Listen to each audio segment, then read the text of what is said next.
ਸ੍ਰੀ ਵਾਹਿਗੁਰੂ ਜੀ।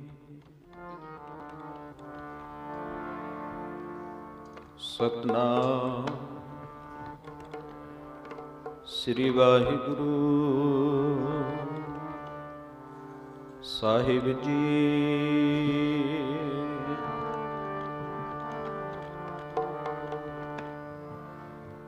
ਡੰਡੌਤ ਬੰਦਨ ਅਨਕ ਵਾਰ, ਸਰਬ ਕਲਾ ਸਮਰਥ।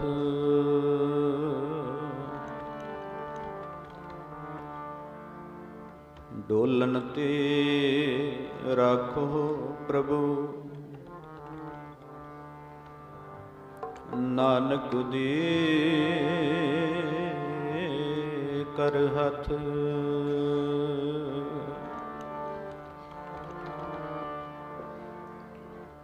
ਤੁਧ ਆਗੇ ਅਰਦਾਸ ਹਮਾਰੀ, ਜਿਉ ਪਿੰਡ ਸਭ ਤੇਰਾ।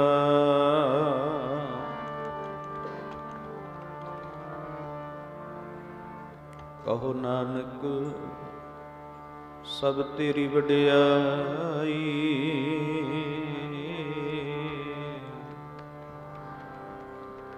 ਕੋਈ ਨਾਉ ਨਾ ਜਾਣੈ ਮੇਰਾ।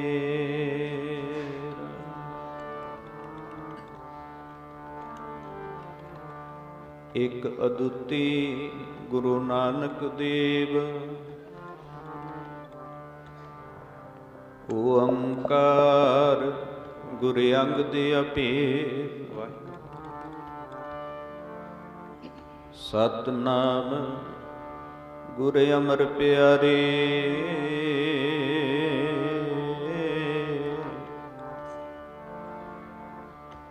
ਕਰਤਾ ਰਾਮਦਾਸ ਗੁਰਵਾਰੇ।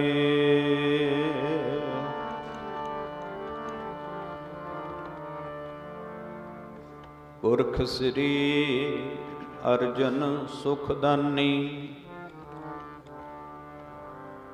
ਨਿਰਭਉ ਹਰਿ ਗੋਬਿੰਦ ਗੁਣ ਖਾਨੀ।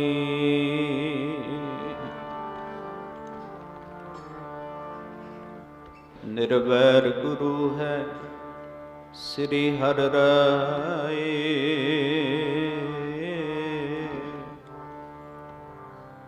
ਅਕਾਲ ਮੂਰਤ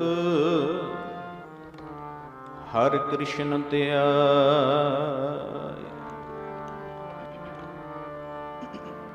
ਅਜੂਨੀ ਤੇਗ ਬਹਾਦਰ ਰਾਏ, ਸੈਭੰ ਗੁਰ ਦਸ਼ਮੇਸ਼ ਸਹਾਏ।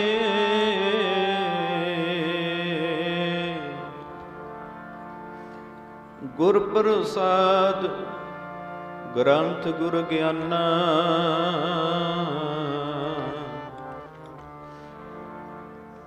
ਵਾਹਿਗੁਰੂ ਬੰਦਨ ਭਗਵਾਨਾ। ਜੇਤਾ ਜੀਓ ਪਿੰਡ ਸਭ ਤੇਰਾ, ਤੂੰ ਅੰਤਰਜਾਮੀ ਪੁਰਖ ਭਗਵਾਨ। ਦਾਸਨ ਦਾਸ ਕਹੈ ਜਨ ਨਾਨਕ, ਜਿਹਾ ਤੂੰ ਕਰਾਏ ਤੇਹਾ ਹਉ ਕਰੀ ਬਖਵਾਨ। ਕਹਾ ਬੁੱਧ ਪ੍ਰਭ ਤੁਛ ਹਮਾਰੀ, ਮਹਿਮਾ ਜੋ ਵਰਣਤ ਤਿਹਾਰੀ।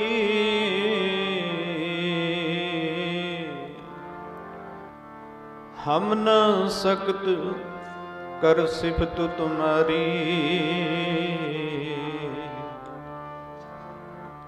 आप लिहो हर कथा सुधारी। आए प्रभ शरणागति, कृपा निध दया। एक अखर हर मन बस्त, नानक होत निहाल। बेशुमार अथाह अगणित अतुल्य,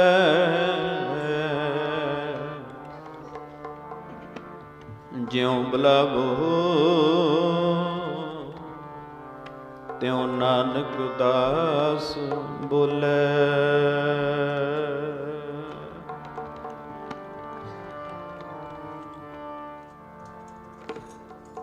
बख्शी सतगुर मेरे शरणी आया, बख्शियो सतगुर मेरे शरणी आया।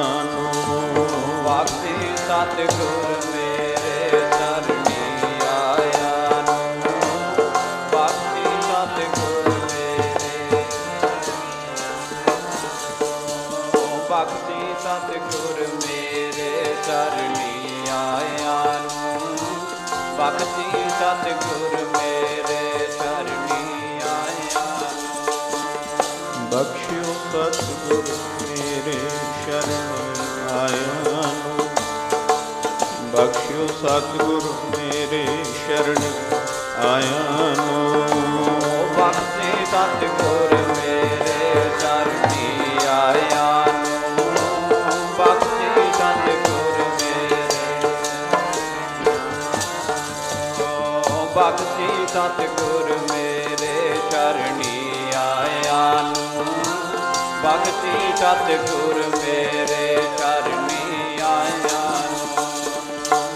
बख्शियो सतगुर मेरे, बख्शियो सतगुर मेरे, बख्शियो सतगुर मेरे, बख्शियो सतगुर मेरे, बख्शियो सतगुर मेरे, बख्शियो सतगुर मेरे, ओ बख्शियो सतगुर मेरे, बख्शियो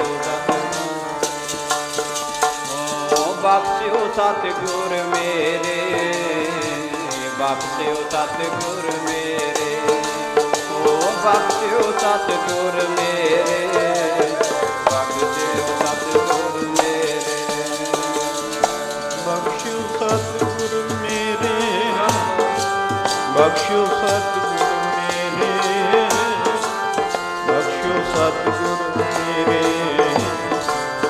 बख्शियो सतगुर मेरे, बख्शियो सतगुर मेरे, बख्शियो सतगुर मेरे, बख्शियो सतगुर मेरे, बख्शियो सतगुर मेरे, बख्शियो सतगुर, बख्शियो सतगुर मेरे, बख्शियो सतगुर मेरे, बख्शियो सतगुर मेरे, बख्शियो सतगुर मेरे, बख्शियो सतगुर मेरे शरण आया। बख्शियो सतगुर मेरे शरण आया। बख्शियो सतगुर मेरे शरणी आया, बख्शियो सतगुर मेरे, बख्शियो सतगुर मेरे शरणी आया, बख्शियो सतगुर मेरे शरणी आया। हम अब गुण भरे एक गुण नाही,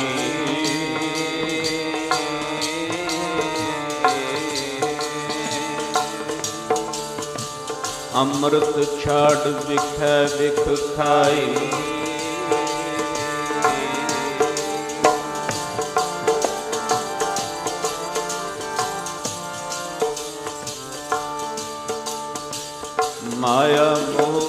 ਪਰਮ ਪੈ ਭੂਲੇ।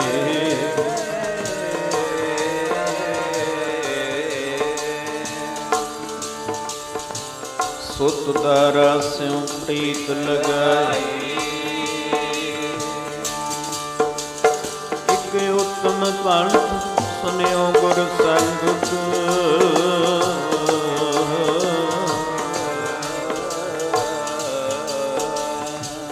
ਤੇਹ ਮਿਲਣ ਜਮ ਤਰਾਸ ਮਿਟਾਈ।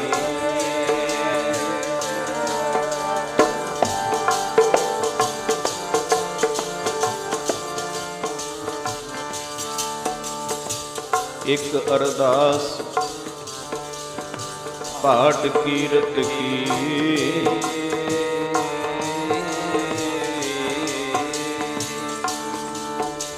ਗੁਰੂ ਰਾਮਦਾਸ ਰੱਖੋ ਸ਼ਰਣਾਈ। ਮਾਨ ਕਰੋ ਤੁਧ ਉਪਰੇ।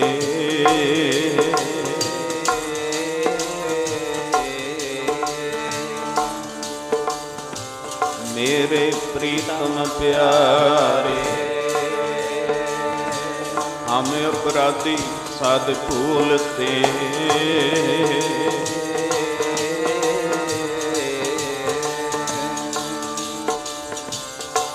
ਤੁਮ ਬਖਸ਼ਨਹਾਰੇ।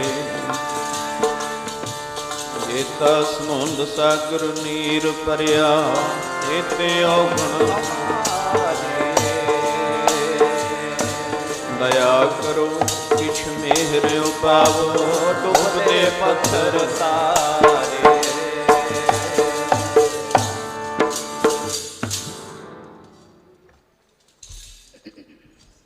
ਅਸੀਂ ਖੱਤੇ ਬਹੁਤ ਕਮਾਵਦੇ। ਅੰਤ ਨਾ ਪਾਰਾਵਾਰ। ਹਰ ਕਿਰਪਾ ਕਰਕੇ ਬਖਸ਼ ਲਿਓ। ਹਾਂ ਪਾਪੀ ਵੱਡ ਗੁਨਾਹਗਾਰ। ਸਗਲ ਦਵਾਰ ਕੋ ਛਾੜ ਕੇ ਗਹਿਓ ਤੁਹਾਰੋ ਦਵਾਰ। ਬਾਹੇ ਗਹੇ ਕੀ ਲਾਜ ਅਸ ਗੋਬਿੰਦ ਦਾਸ ਤੁਹਾਰ। ਪਰਮ ਸਤਿਕਾਰਯੋਗ ਗੁਰੂ ਕੀ ਸਾਜੀ ਨਿਵਾਜੀ ਗੁਰੂ ਰੂਪ ਖਾਲਸਾ ਸਾਧ ਸੰਗਤ ਜੀਓ। ਆਓ ਸਤਿਗੁਰੂ ਜੀ ਦੀ ਅਪਾਰ ਕਿਰਪਾ ਬਖਸ਼ਿਸ਼ ਹੋਈ ਹੈ। ਸਤਿਗੁਰੂ ਪਾਤਸ਼ਾਹ ਜਬਰ ਛਤਰ ਤਖਤ ਦੇ ਮਾਲਕ ਗੁਰਤਾ ਗੱਦੀ ਤੇ ਸਬਾਏਮਾਨ ਦਸਾਂ ਹੀ ਪਾਤਸ਼ਾਹੀਆਂ ਜੀ ਦੀ ਜੋਤ। ਧੰਨ ਧੰਨ ਸਤਿਗੁਰੂ ਸਾਹਿਬ ਸ੍ਰੀ ਗੁਰੂ ਗ੍ਰੰਥ ਸਾਹਿਬ ਜੀ ਮਹਾਰਾਜ। ਪੋਥੀ ਪਰਮੇਸ਼ਰ ਕਾ ਥਾਨ। ਬਾਹੋ ਬਾਹੋ ਬਾਣੀ ਨਿਰੰਕਾਰ ਹੈ। ਤਿਸ ਜੀਵੜ ਅਵਰ ਨ ਕੋਇ। ਧੰਨ ਸ੍ਰੀ ਗੁਰੂ ਗ੍ਰੰਥ ਸਾਹਿਬ ਮਹਾਰਾਜ ਜੀ ਨੇ ਅਪਾਰ ਕਿਰਪਾ ਬਖਸ਼ਿਸ਼ ਕੀਤੀ ਆਪ ਸਰਬੱਤ ਸੰਗਤਾਂ ਤੇ।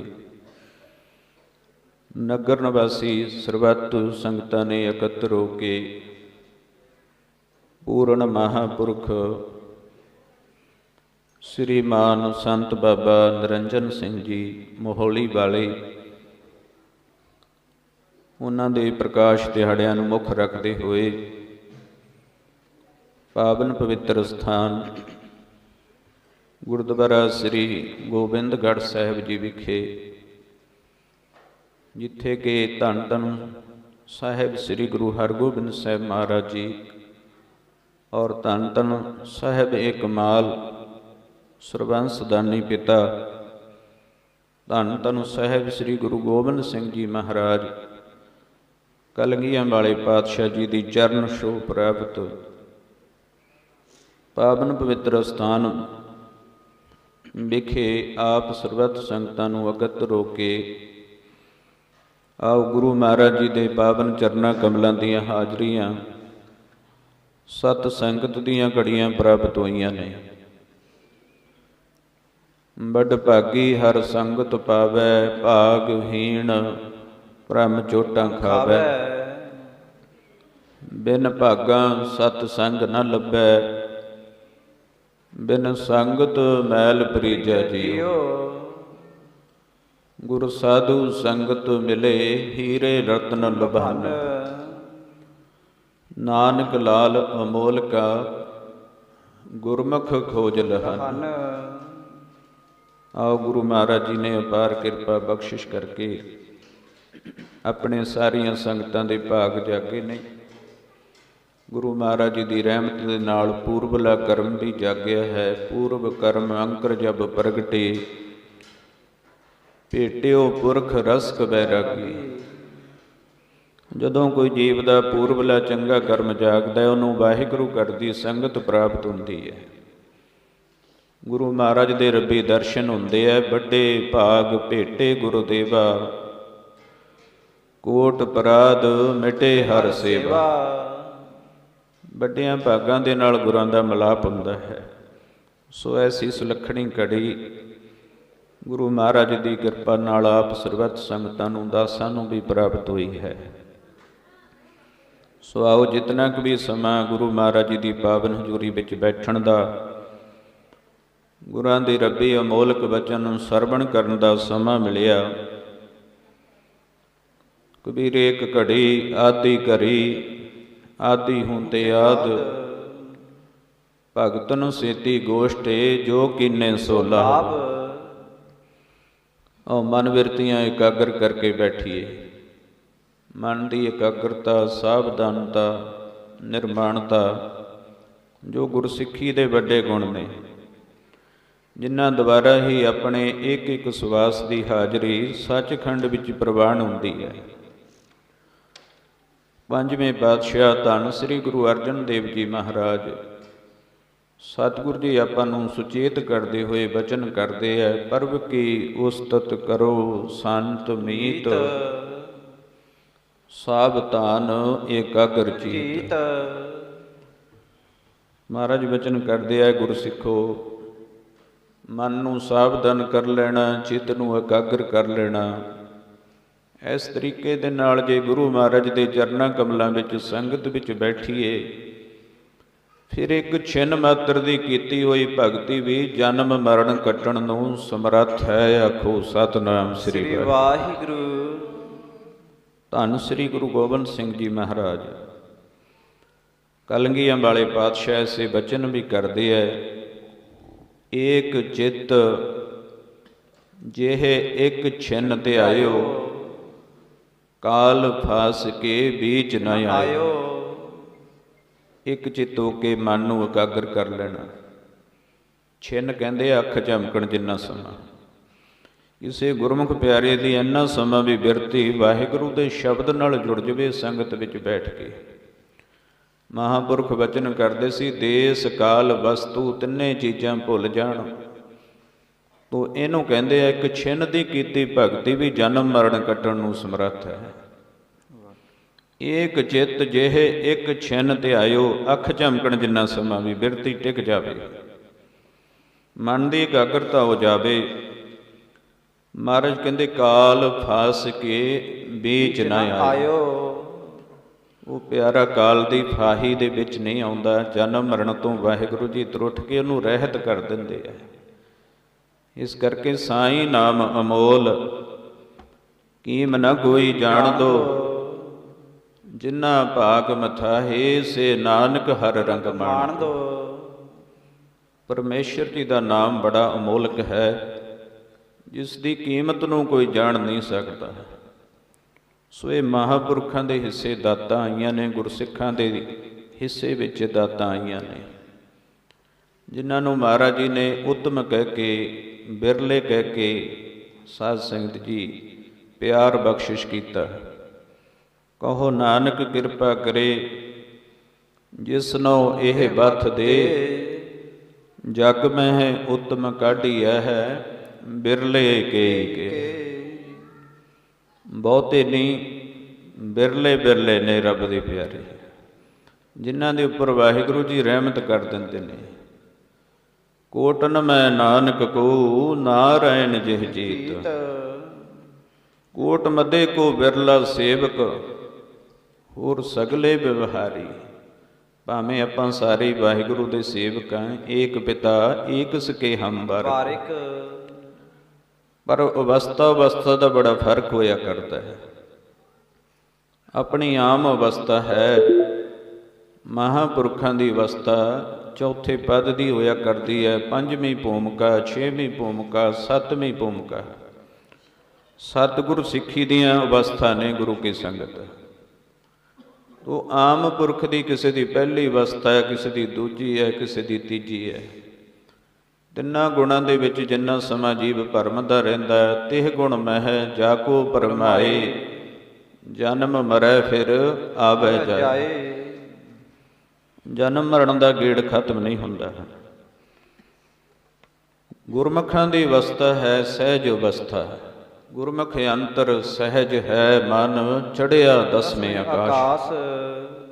ਤਾਂ ਸਤਿਗੁਰੂ ਕਹਿੰਦੇ ਆ ਕਿ ਭਗਤਾਂ ਤੇ ਸੰਸਾਰੀਆਂ ਜੋੜ ਕਦੇ ਨਾ ਆਇਆ। ਸੰਸਾਰੀ ਜੀਵ ਵਿੱਚ ਭਗਤਾਂ ਦੇ ਵਿੱਚ ਬਹੁਤ ਵੱਡਾ ਫਰਕ ਹੈ। ਇਹ ਅਵਸਥਾ ਦਾ ਹੀ ਫਰਕ ਹੈ ਗੁਰੂ ਕੀ ਸੰਗਤ।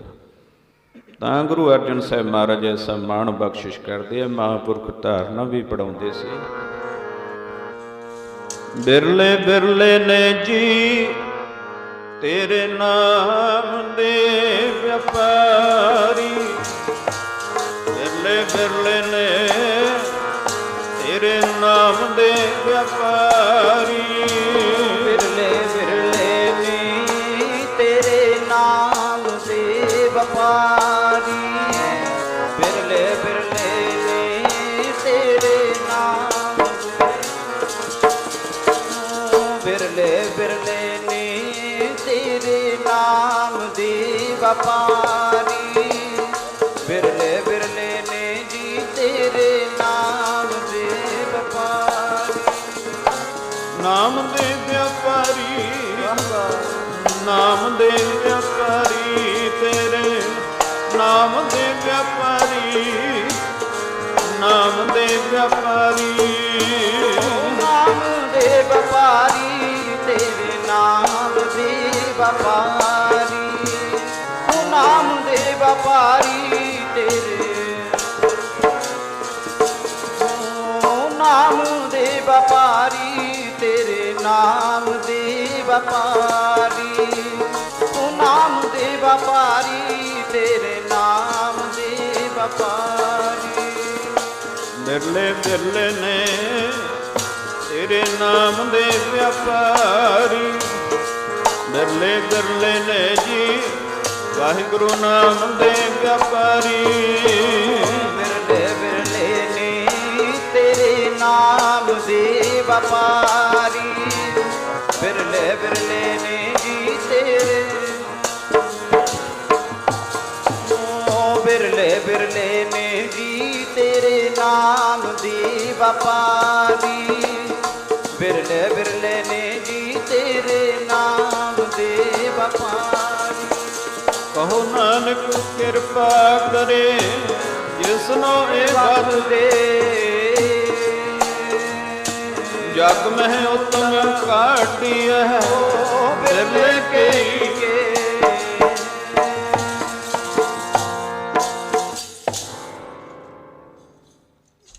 ਮਹਾਰਾਜ ਕਹਿੰਦੇ ਉਹਨਾਂ ਦੀ ਅਵਸਥਾ ਵਿੱਚ ਆਮ ਜੀਵ ਦੀ ਅਵਸਥਾ ਵਿੱਚ ਬਹੁਤ ਵੱਡਾ ਫਰਕ ਹੈ।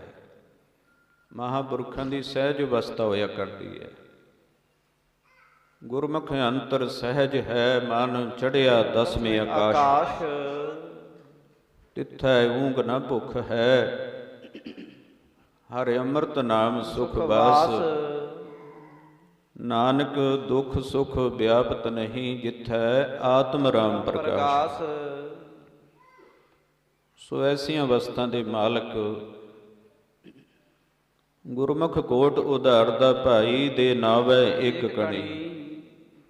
ਐਸੇ ਗੁਰਮੁਖ ਇੱਕ ਵਾਰ ਕਰੋੜਾਂ ਜੀਵਾਂ ਨੂੰ ਵਾਹਿਗੁਰੂ ਕਹਾ ਦੇਣ ਤਾਂ ਕਰੋੜਾਂ ਜੀਵਾਂ ਦਾ ਉਧਾਰ ਕਰਨ ਨੂੰ ਵੀ ਸਮਰੱਥ ਨਹੀਂ। ਉਹਨਾਂ ਵਿੱਚ ਰੱਬ ਵਿੱਚ ਭੋਰਾ ਫਰਕ ਨਹੀਂ ਮੰਨਿਆ ਗਿਆ। ਗੁਰੂ ਕਲਗੀਆਂ ਵਾਲੇ ਪਾਤਸ਼ਾਹ ਬਚਨ ਕਰਦੇ ਆ, ਹਰ ਹਰ ਜਨ ਦੋਇ ਏਕ ਹੈ, ਬਿਬ ਵਿਚਾਰ ਕਛ ਨਾਹੀ। ਜਲ ਤੇ ਉਪਜਿਤ ਰੰਗ ਜਿਉ ਜਲ ਹੀ ਵਿਖੈ ਸਮਾਹੇ। ਐਸੀਆਂ ਅਵਸਥਾ ਪੂਰਨ ਮਹਾਂਪੁਰਖਾਂ ਦੀਆਂ ਹੋਇਆ ਕਰਦੀਆਂ ਨੇ। ਉਹਨਾਂ ਵਿੱਚ ਰੱਬ ਵਿੱਚ ਪੂਰਾ ਫਰਕ ਨਹੀਂ ਹੈ। ਜਿਨ੍ਹਾਂ ਨਾ ਬਿਸਰੈ ਨਾਮ ਸੇ ਕਨੇਹਿਆ, ਭੇਦ ਨਾ ਜਾਣੋ ਮੂਲ ਸਾਈਂ ਜਿਹਿਆ।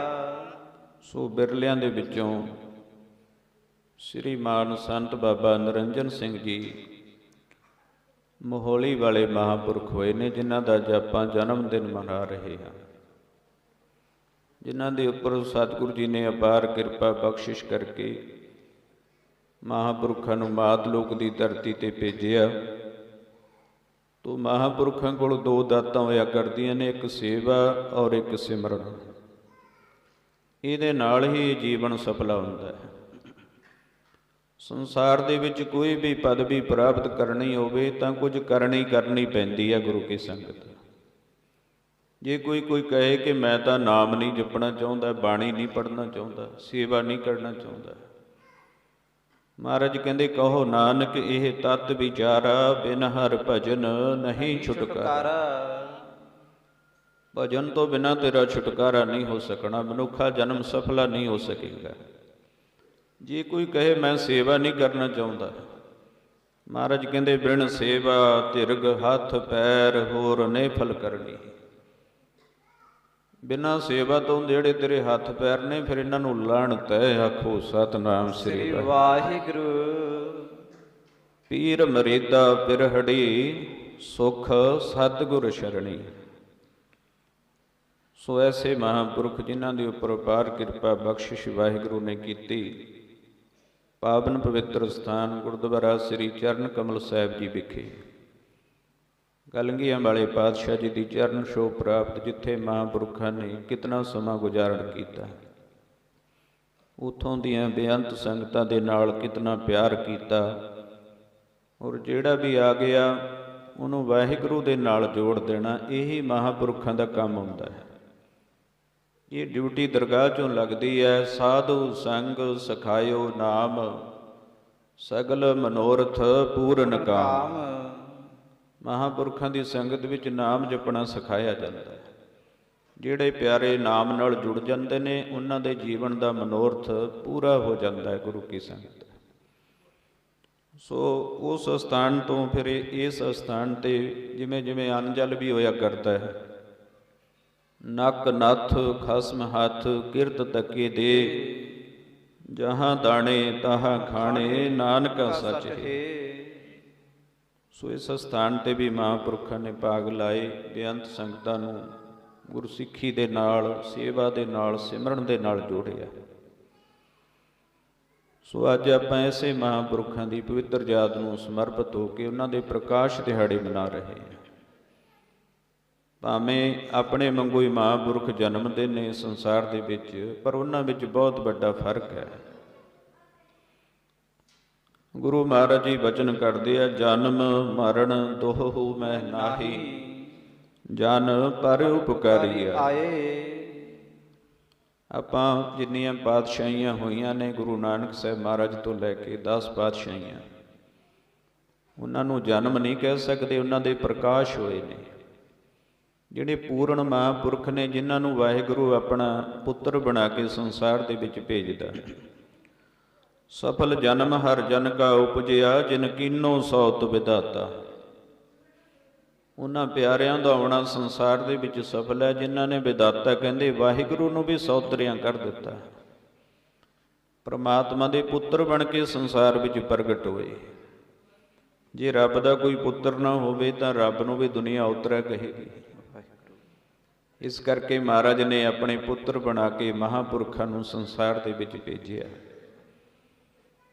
ਗੁਰੂ ਕੀ ਸੰਗਤ, ਆਓ ਕੁਝ ਸਮਾਂ ਆਪਣੇ ਕੋਲ ਬਚਦਾ ਹੈ, ਕੁਝ ਵਿਚਾਰ ਕਰੀਏ।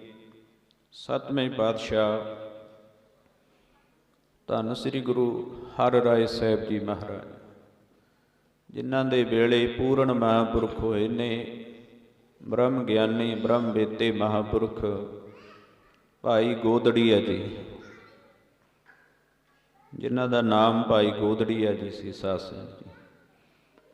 ਜਿਨ੍ਹਾਂ ਦੀ ਬਾਬਤ ਸ੍ਰੀ ਜਪਜੀ ਸਾਹਿਬ ਜੀ ਦੀ ਜਿਹੜੀ ਬ੍ਰਹਮ ਰੂਪ ਬਾਣੀ ਹੈ, ਮਹਾਰਾਜ ਜੀ ਬਚਨ ਕਰਦੇ ਹੈ, ਇੱਥੇ ਮਹਾਂਪੁਰਖਾਂ ਦੀ ਅਵਸਥਾ ਨੂੰ ਦੱਸਿਆ ਹੈ।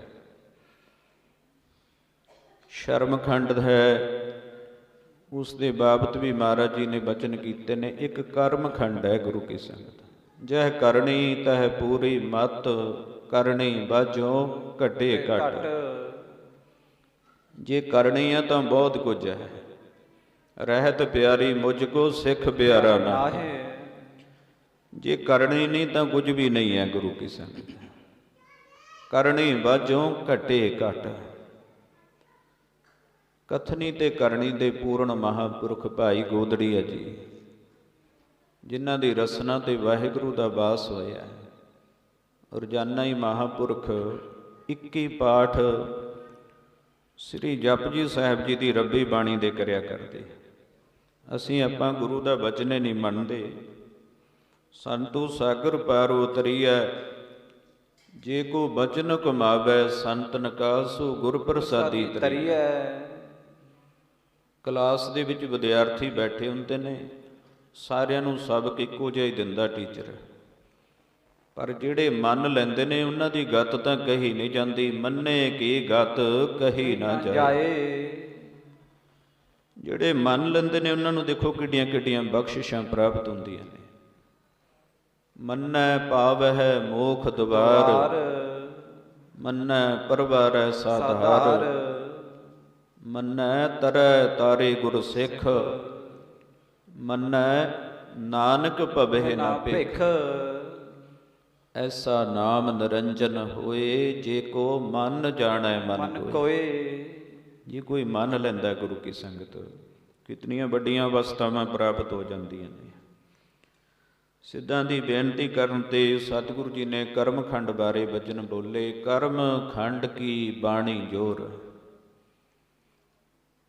ਤਿੱਥੈ ਹੋਰ ਨਾ ਕੋਈ ਹੋਰ। ਤਿੱਥੈ ਜੋਧ ਮਹਾਬਲ ਸੂਰ, ਤਿਨ ਮਹਿ ਰਾਮ ਰਹਿਆ ਭਰਪੂਰ। ਤਿੱਥੈ ਸੀਤੋ ਸੀਤਾ ਮਹਿਮਾ ਮਾਹੇ, ਤਾਕੇ ਰੂਪ ਨ ਕਥਨੇ ਜਾਹੇ। ਨਾ ਉਹੇ ਮਰਹੇ ਨਾ ਠਾਗੇ ਜਾਹੇ, ਜਿਨ ਕੈ ਰਾਮ ਬਸੈ ਮਨ ਮਾਹੇ। ਇਸ ਅਵਸਥਾ ਵਿੱਚ ਭਗਤ ਵਸਦੇ ਨੇ ਰੱਬ ਦੇ ਪਿਆਰੇ। ਤਿੱਥੈ ਭਗਤ ਵਸੈ ਕੇ ਲੋ, ਕਰੇ ਆਨੰਦ ਸੱਚਾ ਮਨ ਸੋਏ। ਸੱਚਖੰਡ ਵਸੈ ਨਿਰੰਕਾਰ, ਕਰ ਕਰ ਵੇਖੈ ਨਦਰ ਨਿਹਾਲ।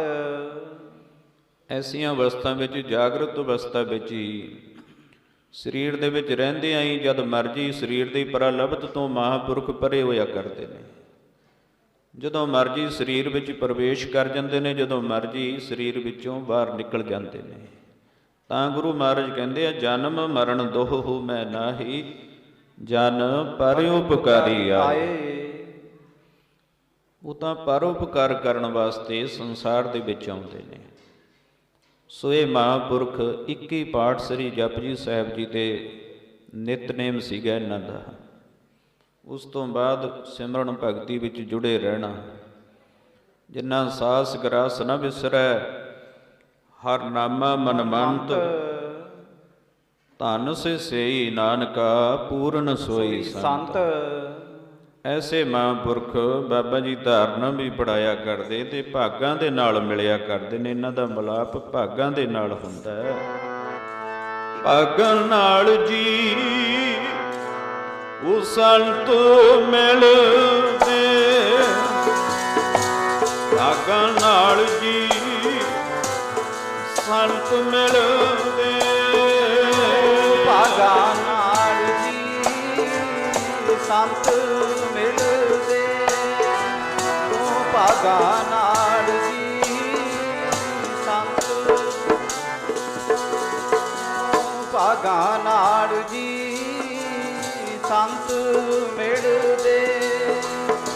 ਭਾਗਾਂ ਨਾਲ ਜੀ ਸੰਤ ਮਿਲਦੇ।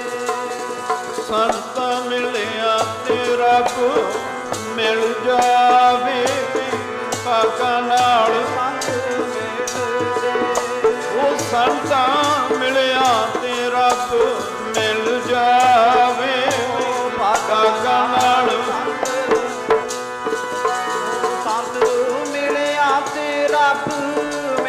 ਜਾਵੇ, ਭਾਗਾ ਨਾਲ ਸੰਤ ਮਿਲਦੇ।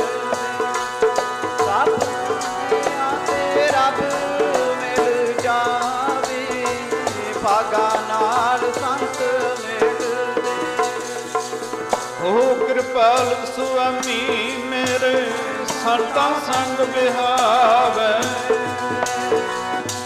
ਜਦੋਂ ਭੁੱਲੇ ਸੇ ਜਮ ਜਮ ਮਰਦੇ ਸੇ ਕਦੇ ਨਾ ਝੁਕਣ।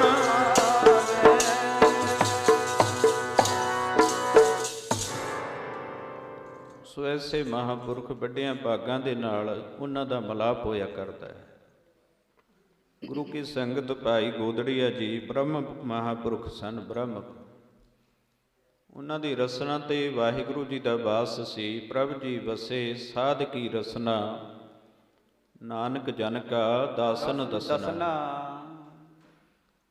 ਇਤਿਹਾਸ ਦੱਸਦਾ ਕਿ ਭਾਈ ਭਗਤੂ ਜੀ ਹੋਏ ਨੇ ਬਾਬਾ ਬੁੱਢਾ ਜੀ ਦੀ ਵੰਸ਼ ਦੇ ਵਿੱਚੋਂ। ਬਾਬਾ ਬੁੱਢਾ ਜੀ ਬ੍ਰਹਮ ਗਿਆਨੀ ਮਹਾਂਪੁਰਖ, ਉਹਨਾਂ ਦੇ ਅੰਸ਼ ਵੰਸ਼ ਵਿੱਚੋਂ ਭਾਈ ਭਗਤੂ ਜੀ ਹੋਏ ਨੇ। ਭਾਈ ਭਗਤੂ ਦਾ ਪੁੱਤਰ ਭਾਈ ਗੌਰਾ ਹੋਇਆ ਗੁਰੂ ਕੀ ਸੰਗਤ। ਭਾਈ ਗੌਰਾ ਇਹ ਮਹਾਂਪੁਰਖ ਭਾਈ ਗੋਦੜੀਆ ਜੀ ਭਾਈ ਗੌਰਾ ਜੀ ਦੇ ਸਨਮੁਖ ਰਹਿ ਕੇ, ਸੰਗਤ ਵਿੱਚ ਰਹਿ ਕੇ ਸੇਵਾ ਸਿਮਰਨ ਕਰਦੇ ਸਨ ਕਿ ਇਹ ਮਹਾਂਪੁਰਖਾਂ ਦੀ ਅੰਸ਼ ਵੰਸ਼ ਹੈ। ਬਿਰਤੀ ਬੜੀ ਉੱਚੀ ਸੀ। ਜੋ ਬਚਨ ਕਹਿ ਦਿੰਦੇ ਸੀ ਉਹ ਬਚਨ ਦੇ ਵਿੱਚ ਬੜਾ ਜ਼ੋਰ ਸੀ। ਕਰਮ ਖੰਡ ਕੀ ਬਾਣੀ ਜੋਰ।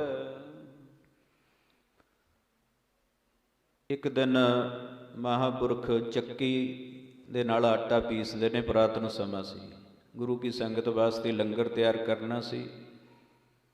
ਹੱਥੀਂ ਚੱਕੀ ਪੀਸਦੇ ਆ ਤੇ ਸਿਮਰਨ ਬੰਦਗੀ ਵਿੱਚ ਜੁੜੇ ਹੋਏ ਨੇ।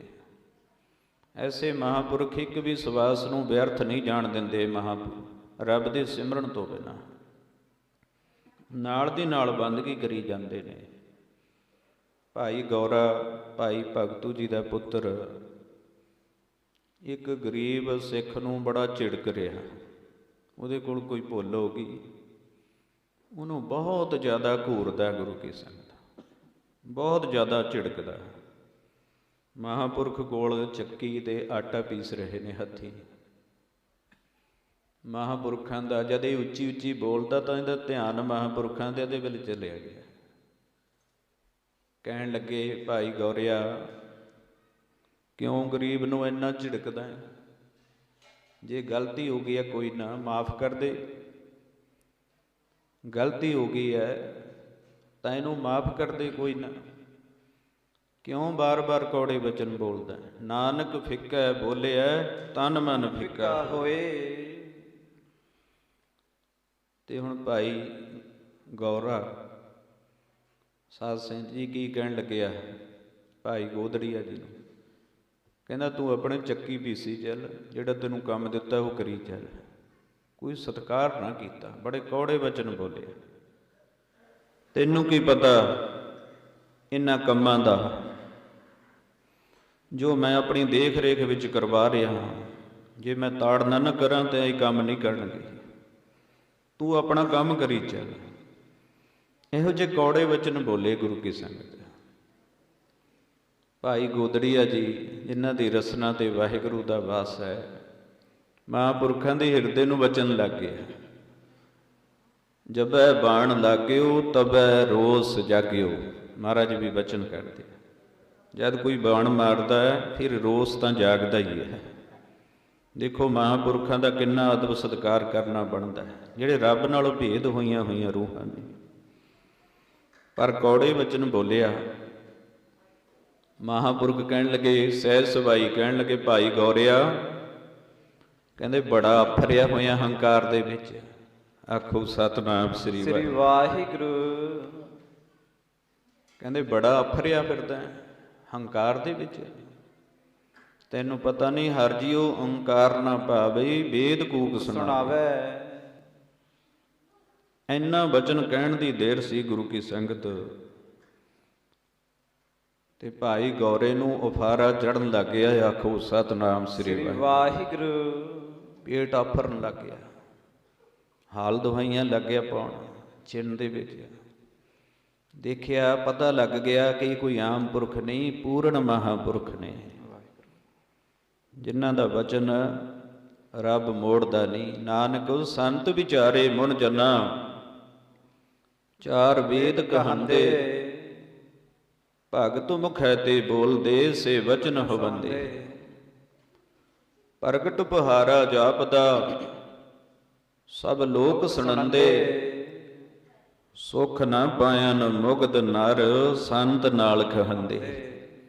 ਮਹਾਰਾਜ ਕਹਿੰਦੇ ਜਿਹੜੇ ਮੂਰਖ ਨਰ ਮਹਾਂਪੁਰਖਾਂ ਦੇ ਨਾਲ ਖਹਿੰਦੇ ਨੇ, ਉਹਨਾਂ ਨੂੰ ਕੌੜਾ ਵਚਨ ਬੋਲਦੇ ਨੇ, ਉਹ ਕਦੇ ਵੀ ਸੁੱਖ ਨਹੀਂ ਪ੍ਰਾਪਤ ਕਰ ਸਕਦੇ। ਮਹਾਂਪੁਰਖ ਧਾਰਨਾ ਵੀ ਬਣਾਉਂਦੇ ਸੀ, ਸੁਖ ਕਦੇ ਨਾ ਪਾਉਂਦੇ ਜੀ, ਮੁਗਧ ਨਰ ਸੰਤਾਂ ਨਾਲ ਕਹੰਦੇ।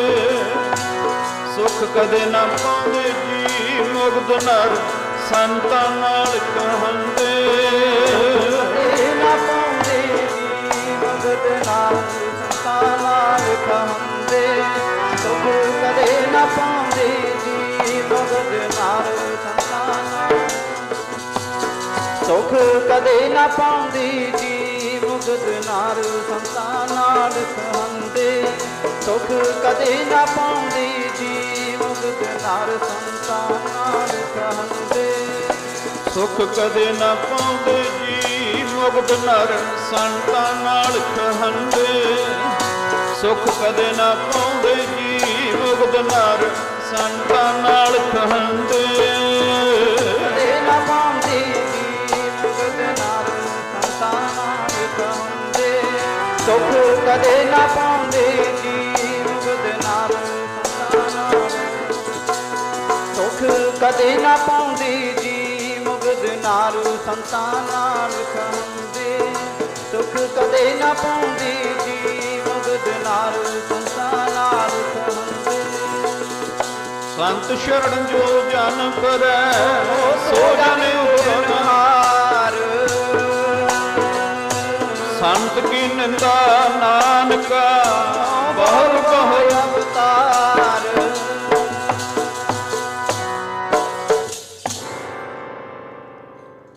ਸੰਤ ਸ਼ਰਨ ਜੋ ਜਨ ਪਰੈ, ਸੋ ਜਨ ਉਦਰਨਹਾਰ। ਜਿਹੜਾ ਮਹਾਂਪੁਰਖਾਂ ਦੀ ਸ਼ਰਨ ਦੇ ਵਿੱਚ ਆ ਜਾਂਦਾ ਹੈ, ਤਰ ਜਾਂਦਾ ਹੈ ਭਵਜਲ ਤੋਂ। ਵਾਹਿਗੁਰੂ ਤੁਰਟ ਕੇ ਉਹਨੂੰ ਭਵਜਲ ਤੋਂ ਪਾਰ ਕਰ ਦਿੰਦੇ ਨੇ। ਸੰਤ ਕੀ ਨਿੰਦਾ ਨਾਨਕਾ, ਬਹੁਰ ਬਹੁਰ ਅਵਤਾਰ। ਫਿਰ ਬਾਰ-ਬਾਰ ਜੂਨਾਂ ਦੇ ਵਿੱਚ, ਜਨਮ ਮਰਨ ਦੇ ਗੇੜ ਦੇ ਵਿੱਚ ਆਉਣਾ ਪੈਂਦਾ, ਜਿਹੜੇ ਨਿੰਦਿਆ ਕਰਦੇ ਆ ਪੂਰਨ ਮਹਾਂਪੁਰਖਾਂ ਦੀ। ਇਸ ਕਰਕੇ ਗੁਰੂ ਕੀ ਸੰਗਤ ਭਾਈ ਗੌਰੇ ਦੀ ਹੋਸ਼ ਟਿਕਾਣੇ ਆ ਗਈ ਉਸੇ ਵੇਲੇ। ਪੂਰਨ ਮਹਾਂਪੁਰਖ ਨੇ, ਇਹਨਾਂ ਦਾ ਇੱਕ ਵਚਨ ਨਿਕਲਿਆ, ਅਫਾਰਾ ਚੜ੍ਹ ਗਿਆ ਪੇਟ ਨੂੰ, ਚਰਨਾਂ ਦੇ ਵਿੱਚ ਟਹਿ ਪਿਆ ਭਾਈ ਗੌਰਾ। ਮਹਾਂਪੁਰਖੋ, ਮੈਂ ਤੁਹਾਡੀ ਅਵਸਥਾ ਨੂੰ ਜਾਣਦਾ ਨਹੀਂ ਸੀ, ਮੇਰੇ ਕੋਲੋਂ ਬੜੀ ਅਵੱਗਿਆ ਹੋਈ ਹੈ, ਕਿਰਪਾ ਕਰਕੇ ਮੈਨੂੰ ਬਖਸ਼ ਦਿਓ। ਬੇਨਤੀ ਨਿਮਰਤਾ ਵਿੱਚ ਆ ਗਿਆ। ਭਾਈ ਗੋਦੜੀ ਅਜੇ ਕਹਿਣ ਲੱਗੇ, ਭਾਈ ਗੌਰਿਆ, ਆਪਣਾ ਤਾਂ ਕੋਈ ਝਗੜਾ ਨਹੀਂ, ਕੋਈ ਜਾਤੀ ਦੁਸ਼ਮਣੀ ਨਹੀਂ ਹੈ। ਤੂੰ ਇੱਕ ਗਰੀਬ ਨੂੰ ਬਹੁਤ ਜ਼ਿਆਦਾ ਝਿੜਕ ਰਿਹਾ ਸੀ, ਹੈ ਤਾਂ ਗੁਰੂ ਦਾ ਸਿੱਖ ਹੈ, ਸੇਵਾ ਕਰ ਰਿਹਾ ਹੈ, ਜੇ ਨਹੀਂ ਜਾਚ ਤਾਂ ਦੱਸ ਦੇਣਾ ਚਾਹੀਦਾ ਹੈ। ਇਸ ਕਰਕੇ ਤੈਂ ਉਸ ਗਰੀਬ ਨੂੰ ਝਿੜਕਿਆ, ਤੇ ਜਿਹੜਾ ਵਾਹਿਗੁਰੂ ਹੈ ਉਹ ਗਰੀਬ ਨਵਾਜ ਹੈ। ਗਰੀਬ ਨਵਾਜ ਗੁਸਈਆਂ ਮੇਰਾ, ਮਾਥੈ ਛਤਰ ਧਰਿਆ। ਉਹ ਗਰੀਬਾਂ ਨੂੰ ਨਵਾਜਣ ਵਾਲਾ ਹੈ। ਇਸ ਕਰਕੇ ਤੈਂ ਕੌੜਾ ਵਚਨ ਬੋਲਿਆ, ਮੇਰੇ ਵਾਹਿਗੁਰੂ ਨੂੰ ਭਾਇਆ ਨਹੀਂ। ਪਰਮਾਤਮਾ ਨੇ ਮੇਰਾ ਵਚਨ ਪੂਰਾ ਕਰਕੇ ਤੈਨੂੰ ਪੀੜਾ ਦਿੱਤੀ ਹੈ। ਆਖੋ ਸਤਿਨਾਮ ਸ੍ਰੀ ਵਾਹਿਗੁਰੂ। ਅੱਗੇ ਤੋਂ ਮਾਫੀ ਮੰਗ ਲੈ। ਜੇ ਅੱਗੇ ਤੋਂ ਕਿਸੇ ਗਰੀਬ ਉੱਪਰ ਇੱਕਣ ਜ਼ੁਲਮ ਨਹੀਂ ਕਰੇਗਾ ਤਾਂ ਅੱਗੇ ਤੋਂ ਤੇਰੇ ਤੇ ਕਿਰਪਾ ਰਹੂਗੀ। ਤਾਂ ਭਾਈ ਗੌਰੇ ਨੇ ਉਸ ਵੇਲੇ ਮਾਫੀ ਮੰਗ ਲਈ ਗੁਰੂ ਕੀ ਸੰਗਤ। ਤਾਂ ਮਹਾਂਪੁਰਖ ਕਹਿਣ ਲੱਗੇ, ਠੀਕ ਹੈ, ਜਾ ਤੇਰੇ ਤੇ ਗੁਰੂ ਭਲੀ ਕਰੇਗਾ। ਉਸੇ ਵੇਲੇ ਉਫਾਰਾ ਉਤਰ ਗਿਆ, ਠੀਕ ਹੋ ਗਿਆ। ਹੁਣ ਦੇਖਦਾ ਕਿ ਜੇ ਐਸੇ ਮਹਾਂਪੁਰਖਾਂ ਨੂੰ ਕੋਲ ਰੱਖਿਆ, ਜੇ ਕਿਤੇ ਫੇਰ ਕੋਈ ਗਲਤ ਹੋ ਗਈ ਗੱਲਬਾਤ, ਬੜਾ ਔਖਾ ਹੋ ਜਾਵੇਗਾ ਕੰਮ। ਕਹਿਣ ਲੱਗਾ ਮਹਾਂਪੁਰਖੋ ਬੇਨਤੀ ਹੈ ਤੁਸੀਂ ਆਪਣੇ ਜਿੱਥੇ ਵੀ ਤੁਹਾਡੀ ਮੌਜ ਆ ਜਾਣਾ ਕਰੋ, ਆਪਣੀ ਮੌਜ ਵਿੱਚ ਵਿਚਰੋ। ਮਹਾਂਪੁਰਖ ਸਾਧ ਸੈਂਤੀ ਆਪਣੇ ਘਰ ਚਲੇ ਗਏ। ਭਾਈ ਗੌਰਾ ਜੀ ਕੁਝ ਸਮਾਂ ਕਰ ਰਹੇ, ਸਿਮਰਨ ਬੰਦਗੀ ਕਰਦੇ ਰਹੇ ਤੇ ਗੁਰੂ ਕੀ ਸੰਗਤ ਇੱਕ ਦਿਨ ਘਰਦਿਆਂ ਨੇ ਸਾਧ ਸੈਂਤੀ ਆਖਿਆ ਕਿ ਵਿਹਲੇ ਹੀ ਰਹਿੰਦੇ ਆ ਮਹਾਂਪੁਰਖ, ਖੇਤਾਂ ਦੇ ਵਿੱਚ ਭੇਜ ਦਿੱਤਾ, ਜਾਓ ਜਾ ਕੇ ਸਰੋਂ ਪਟਣੀ ਕਰੋ। ਮਹਾਂਪੁਰਖ ਚਲੇ ਗਏ ਗੁਰੂ ਕੀ ਸੰਗਤ। ਭਾਈ ਗੋਦੜੀਆ ਜੀ ਜਾ ਕੇ ਸਵੇਰ ਤੋਂ ਲੱਗ ਗਏ ਸਰੋਂ ਪੱਟਣ ਖੇਤਾਂ ਦੇ ਵਿੱਚ। ਸ਼ਾਮਾਂ ਹੋ ਗਈਆਂ, ਪਰਿਵਾਰ ਨੇ ਕਿਸੇ ਨੇ ਅੰਨ ਜਲ ਵੀ ਨਾ ਪੁੱਛਿਆ ਵੀ ਸਾਡਾ ਵਡੇਰਾ ਬਜ਼ੁਰਗ ਸਾਡਾ ਕੰਮ ਕਰ ਰਿਹਾ, ਅਵਸਥਾ ਵੀ ਪੂਰਨ ਮਹਾਂਪੁਰਖਾਂ ਵਾਲੀ ਹੈ। ਸਾਧ ਸੰਗਤ ਜੀ ਇਸ ਗੱਲ ਨੂੰ ਪੂਰਾ ਨਾ ਗੌਰਿਆ। ਸੁਬਾਹ ਤੋਂ ਲੈ ਕੇ ਸ਼ਾਮ ਤੱਕ ਕੋਈ ਅੰਨ ਜਲ ਲੈ ਕੇ ਵੀ ਨਾ ਪਹੁੰਚਿਆ। ਕੋਈ ਗੁਰੂ ਦਾ ਸਿੱਖ ਆਇਆ ਨੇੜੇ, ਦੇਖਦਾ ਕਿ ਮਹਾਂਪੁਰਖ ਸਰੋਂ ਪੱਟਦੇ ਆ। ਕਹਿਣ ਲੱਗੇ ਮਹਾਂਪੁਰਖੋ ਕੀ ਕਰਦੇ ਹੋ? ਸਹਿ ਸੁਭਾਈ ਸਿੱਖ ਪੁੱਛਦਾ ਕੀ ਕਰਦੇ ਹੋ ਮਹਾਂਪੁਰਖੋ? ਭਾਈ ਸਾਹਿਬ ਜੀ ਕਹਿਣ ਲੱਗੇ ਭਾਈ ਗੋਦੜੀਆ ਜੀ ਕਹਿੰਦੇ ਆਪਣੇ ਘਰਦਿਆਂ ਦੀਆਂ ਜੜ੍ਹਾਂ ਪੱਟਦਾ, ਆਖੋ ਸਤਿਨਾਮ ਸ੍ਰੀ ਵਾਹਿਗੁਰੂ। ਗੁਰੂ ਕੀ ਸੰਗਤ ਮੈਂ ਦਾਸ ਬੇਨਤੀ ਕਰ ਰਿਹਾ ਸੀ ਕਿ ਪੂਰਨ ਮਹਾਂਪੁਰਖ ਇਹੋ ਜਿਹੇ ਹੁੰਦੇ ਨੇ। ਇੰਨਾ ਵਚਨ ਕਹਿਣ ਦੀ ਦੇਰ ਸੀ, ਸਾਰਾ ਪਰਿਵਾਰ ਹੀ ਚੜ੍ਹਾਈ ਕਰ ਗਿਆ, ਆਖੋ ਸਤਿਨਾਮ ਸ੍ਰੀ ਵਾਹਿਗੁਰੂ। ਕਿਉਂਕਿ ਜਿਹੜੇ ਮਹਾਂਪੁਰਖਾਂ ਦੀ ਸੇਵਾ ਕਰਦੇ ਨੇ ਉਹ ਮਾਨੋ ਵਾਹਿਗੁਰੂ ਦੀ ਉਹ ਸੇਵਾ ਕਰਦੇ ਨੇ, ਪਰ ਹੋਣ ਪੂਰਨ, ਅਧੂਰਾ ਨਾ ਹੋਵੇ। ਅਧੂਰੇ ਨੂੰ ਤਾਂ ਗੁਰਾਂ ਨੇ ਵੀ ਰੱਦ ਕਰ ਦਿੱਤਾ। ਗਲੀ ਜਿਨ੍ਹਾਂ ਜਪ ਮਾਲੀਆਂ, ਲੋਟੇ ਹੱਥ ਨਵਗ, ਓਏ ਹਰ ਕੇ ਸੰਤ ਨਾ ਆਖੀਐ ਬਨਾਰਸ ਕੇ ਠੱਗ। ਪਰ ਪੂਰਨ ਮਹਾਂਪੁਰਖਾਂ ਨਾਲ ਜੁੜਨ ਵਾਸਤੇ ਮੇਰੇ ਸਤਿਗੁਰੂ ਆਪਾਂ ਨੂੰ ਹਦਾਇਤ ਕਰਦੇ ਨੇ। ਮਹਾਰਾਜ ਜੀ ਹੁਕਮ ਕਰਦੇ ਆ, ਓਏ ਜਿਵੰਦੇ ਵਿਛੜੇ ਉਹ ਮੋਇਆ ਨਾ ਜਾਈ ਛੋੜ। ਨਾਨਕ ਢੂੰਡ ਸੱਜਣ ਸੰਤ ਪੱਕਿਆ, ਕੱਚੜਿਆਂ ਸਿਉ ਤੋੜ। ਐਸੀ ਹਦਾਇਤ ਕਰਦੇ ਆ ਸ੍ਰੀ ਗੁਰੂ ਗ੍ਰੰਥ ਸਾਹਿਬ ਮਹਾਰਾਜ ਨਿਰੰਕਾਰ ਨੇ। ਬਾਣੀ ਗੁਰੂ, ਗੁਰੂ ਹੈ ਬਾਣੀ, ਵਿੱਚ ਬਾਣੀ ਅੰਮ੍ਰਿਤ ਸਾਰੇ। ਗੁਰਬਾਣੀ ਕਹੈ ਸੇਵਕ ਜਨ ਮਾਨੈ, ਪ੍ਰਤੱਖ ਗੁਰੂ ਨਿਸਤਾਰੈ। ਧੰਨ ਸ੍ਰੀ ਗੁਰੂ ਗ੍ਰੰਥ ਸਾਹਿਬ ਮਹਾਰਾਜ ਜੋ ਮਹਾਂਪੁਰਖਾਂ ਦੀ ਮਹਿਮਾ ਕਰਦੇ ਆ, ਕਿਉਂਕਿ ਮਹਾਂਪੁਰਖ ਵਾਹਿਗੁਰੂ ਦੇ ਪੁੱਤਰ ਨੇ। ਸਫਲ ਜਨਮ ਹਰ ਜਨ ਕਾ ਉਪਜਿਆ, ਜਿਨ ਕੀਨੋ ਸੌਤ ਵਿਧਾਤਾ। ਸੋ ਐਸੇ ਮਹਾਂਪੁਰਖਾਂ ਦਾ ਸੰਸਾਰ ਦੇ ਵਿੱਚ ਆਉਣਾ ਸਫਲ ਹੈ, ਜਿਨ੍ਹਾਂ ਨੇ ਆ ਕੇ ਅਕਾਲ ਪੁਰਖ ਵਾਹਿਗੁਰੂ ਨੂੰ ਸੌਤਰਿਆਂ ਕਰ ਦਿੱਤਾ, ਵਿਧਾਤਾ ਜੀ ਨੂੰ। ਉਹਨਾਂ ਦੇ ਪੁੱਤਰ ਬਣ ਕੇ ਪ੍ਰਗਟ ਹੋਏ। ਸੋ ਐਸੇ ਮਹਾਂਪੁਰਖ ਸ੍ਰੀ ਮਾਨ ਸੰਤ ਬਾਬਾ ਨਿਰੰਜਨ ਸਿੰਘ ਜੀ ਮਹੋਲੀ ਵਾਲੇ, ਆਓ ਜਿਨ੍ਹਾਂ ਦੀ ਪਵਿੱਤਰ ਯਾਦ ਨੂੰ ਸਮਰਪਿਤ ਹੋ ਕਰਕੇ ਉਹਨਾਂ ਦੇ ਪ੍ਰਕਾਸ਼ ਦਿਹਾੜਿਆਂ ਨੂੰ ਮੁੱਖ ਰੱਖਦੇ ਹੋਏ ਆਪ ਸਰਬੱਤ ਸੰਗਤਾਂ ਨੇ ਇਸ ਪਾਵਨ ਪਵਿੱਤਰ ਸਥਾਨ 'ਤੇ ਸਾਧ ਸੈਂਤੀ ਕਈ ਰੋਜ਼ ਤੋਂ ਵਾਹਿਗੁਰੂ ਜੀ ਦੇ ਮੁਬਾਰਕ ਚਰਨ ਕਮਲ ਪਰਸਨੇ ਕੀਤੇ, ਰੱਬੀ ਬਾਣੀ ਦੇ ਜਾਪ ਹੋਏ, ਔਰ ਨਾਲ ਹੀ ਦਾਸਾਂ ਨੂੰ ਸਿਰਫ 1 ਘੰਟੇ ਵਾਸਤੇ ਹੁਕਮ ਹੋਇਆ ਸੀਗਾ ਕੀਰਤਨ ਦਾ। ਸੋ ਕਿਉਂਕਿ ਪ੍ਰਬੰਧ ਹੈ, ਗੁਰੂ ਘਰ ਦਾ ਵੱਡਾ ਪ੍ਰਬੰਧ ਹੈ, ਇੱਥੇ ਆਪਣੀ ਮੱਤ ਨਹੀਂ ਵਰਤੀ ਜਾਂਦੀ। ਸੋ ਸਿਰ ਮੱਥੇ ਹੈ, 5 ਮਿੰਟ ਉਕਤੇ ਹੋ ਗਏ ਹੈ। ਖੇਮਾਂ ਦਾ ਦਾਸ ਜਾਚਕ ਹਾਂਜੀ। ਸੋ ਆਓ ਮੈਂ ਦਾਸ ਧੰਨ ਸ੍ਰੀ ਹਜ਼ੂਰ ਬਾਬਾ ਆਨੰਦ ਸਿੰਘ ਜੀ ਮਹਾਰਾਜ ਨਾਨਕ ਸਰ ਕਲੇਰਾਂ ਵਾਲੇ ਮਹਾਂਪੁਰਖਾਂ ਦੀ ਬਖਸ਼ਿਸ਼ ਦਾਸ ਨੂੰ ਸਾਡੇ ਬਹੁਤ ਹੀ ਸਤਿਕਾਰਯੋਗ ਮੇਰੇ ਭਰਾਤਾ ਵੱਡੇ ਵੀਰ ਪਰਮਜੀਤ ਸਿੰਘ ਜੀ ਮਾਛੀਵਾੜਾ ਸਾਹਿਬ ਤੋਂ ਆਓ ਉਹਨਾਂ ਨੇ ਹੁਕਮ ਲਾਇਆ ਸੀ ਸੰਗਤ ਰੂਪ ਵਿੱਚ ਕਿ ਮਹਾਰਾਜ ਜੀ ਦੇ ਚਰਨਾਂ ਕਮਲਾਂ ਵਿੱਚ ਹਾਜ਼ਰੀ ਭਰੀ ਜਾਵੇ। ਸੋ ਉਹਨਾਂ ਦਾ ਹੁਕਮ, ਸੰਗਤ ਦਾ ਹੁਕਮ, ਗੁਰੂ ਦਾ ਹੁਕਮ ਹੋਇਆ ਕਰਦਾ ਹੈ, ਸਾਧ ਸੰਗਤ ਮੈਂ ਵਸੈ ਗੋਪਾਲ। ਸੋ ਉਹਨਾਂ ਦਾ ਹੁਕਮ ਮੰਨਦੇ ਹੋਏ ਆਓ ਸਤਿਗੁਰੂ ਜੀ ਦੇ ਚਰਨਾਂ ਕਮਲਾਂ ਵਿੱਚ ਆਪਣੀਆਂ ਹਾਜ਼ਰੀਆਂ ਲਵਾਈਆਂ ਨੇ। ਸਤਿਗੁਰੂ ਕਿਰਪਾ ਕਰਨ, ਇੰਨੀ ਹੀ ਸੇਵਾ ਪ੍ਰਵਾਨ ਕਰਨ। ਗੁਰਬਾਣੀ ਦੀ ਵਿਚਾਰ ਕਰਦੇ ਹਾਂ, ਗੁਰ ਇਤਿਹਾਸ ਕਰਦੇ ਹਾਂ, ਬੇਅੰਤ ਪ੍ਰਕਾਰ ਦੀਆਂ ਗਲਤੀਆਂ ਭੁੱਲਾਂ ਹੋ ਜਾਂਦੀਆਂ। ਸਾਧ ਸੰਗਤ ਜੀ ਬਖਸ਼ ਲੈਣਾ, ਸਤਿਗੁਰੂ ਜੀ ਬਖਸ਼ ਲੈਣ। ਜੱਥੇ ਦੇ ਸਿਰ 'ਤੇ ਇਸੇ ਤਰ੍ਹਾਂ ਹੀ ਮਿਹਰ ਭਰਿਆ ਹੱਥ ਰੱਖ ਕੇ ਆਪਣੇ ਚਰਨਾਂ ਕਮਲਾਂ ਦੀ ਸੇਵਾ ਕਰਵਾਉਂਦੇ ਰਹਿਣ। ਆਓ ਹੁਣ ਅਗਲਾ ਸਮਾਂ ਸਾਡੇ ਬਹੁਤ ਹੀ ਸਤਿਕਾਰਯੋਗ ਭਾਈ ਸਾਹਿਬ ਭਾਈ ਅਮਰੀਕ ਸਿੰਘ ਜੀ ਆਪ ਜੀ ਨੂੰ ਸਰਵਣ ਕਰਾਉਣਗੇ। ਜੋ ਕਥਾ ਦਾ ਸਮਾਂ ਹੈ ਭਾਈ ਸਾਹਿਬ ਜੀ ਦਾ, ਤੋ ਆਪ ਜੀ ਉਹਨਾਂ ਪਾਸੋਂ ਰੱਬੀ ਬਾਣੀ ਦੇ ਬਚਨ ਸਰਵਣ ਕਰੋ, ਕਥਾ ਸਰਵਣ ਕਰੋ ਜੀ। ਦਾਸ ਨੂੰ ਖਿਮਾ ਬਖਸ਼ੋ ਜੀ, ਭੁੱਲਾਂ ਚੁੱਕਾਂ ਦੀ ਖਿਮਾ ਜੀ। ਵਾਹਿਗੁਰੂ ਜੀ ਕਾ ਖਾਲਸਾ, ਵਾਹਿਗੁਰੂ ਜੀ ਕੀ ਫਤਿਹ।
ਵਾਹਿਗੁਰੂ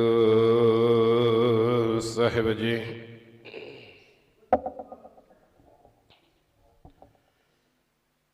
ਸਤਨਾਮ ਸ਼੍ਰੀ ਵਾਹਿਗੁਰੂ ਸਾਹਿਬ ਜੀ।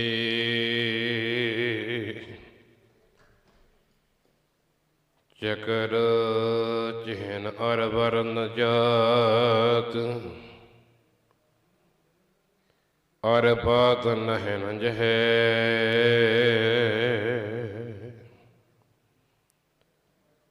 ਰੂਪ ਰੰਗ ਅਰ ਰੇਖ ਪੇਖ, ਕਹੂ ਕਹਿ ਨ ਸਕਤ ਕਹੈ।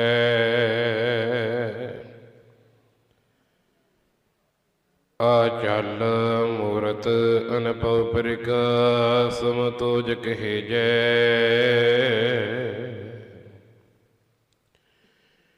ਕੋਟ ਇੰਦਰ ਇੰਦਰਾਨ, ਸਹੀ ਸਹਾਲਗ ਨਿਜੈ।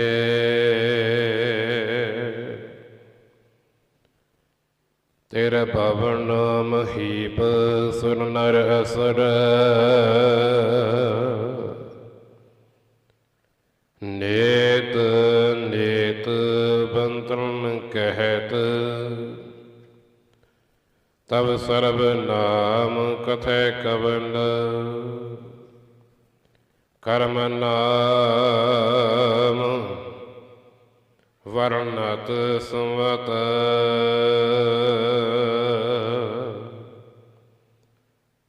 ਮਨ ਸਾਚਾ ਮੁਖ ਸਾਚਾ ਸੋਈ। ਅਵਰ ਨ ਭਿਖੈ ਏਕ ਸਬਿਨ ਕੋਈ, ਨਾਨਕ ਇਹ ਲਛਨ ਬ੍ਰਹਮ ਗਿਆਨੀ ਹੋਇ।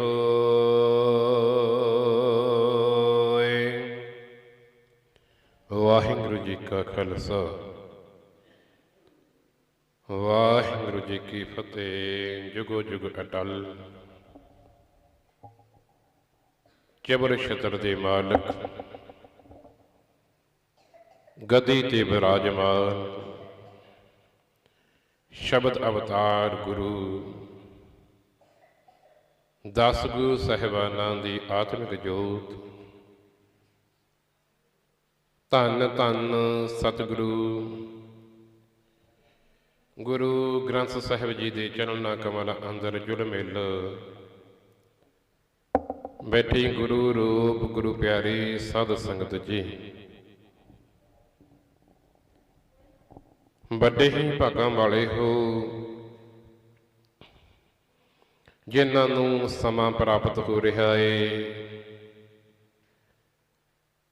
ਸਤਿਗੁਰਾਂ ਦੀ ਪਾਵਨ ਪਵਿੱਤਰ ਚਰਨਾਂ ਕਮਲਾਂ ਅੰਦਰ ਜੁੜ ਕਰਕੇ ਬੈਠ ਕਰਕੇ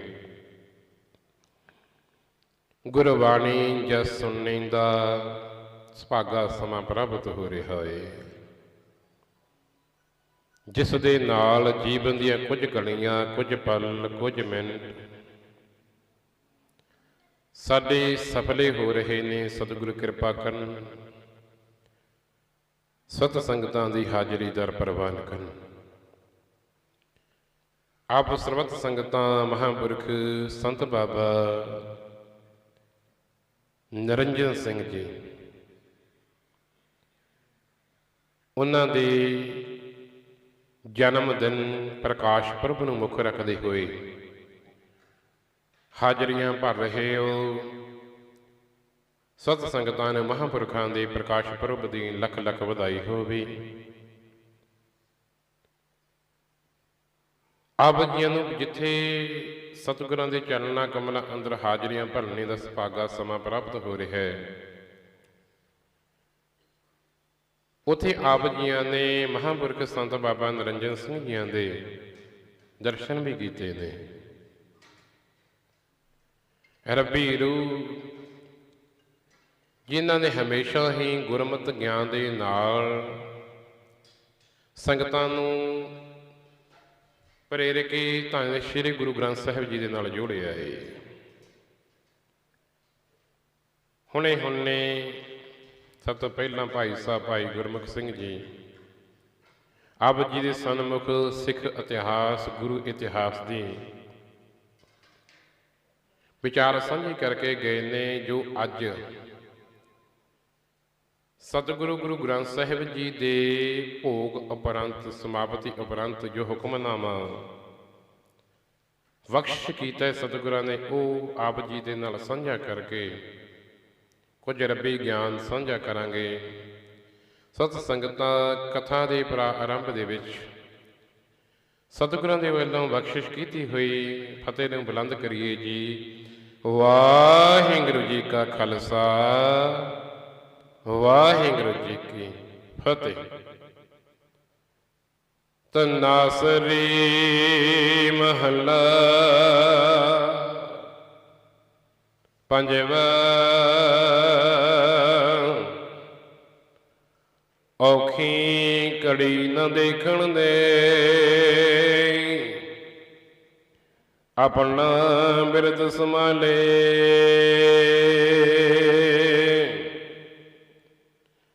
हाथ दे राखे अपने को सासों सासों प्रतिपाले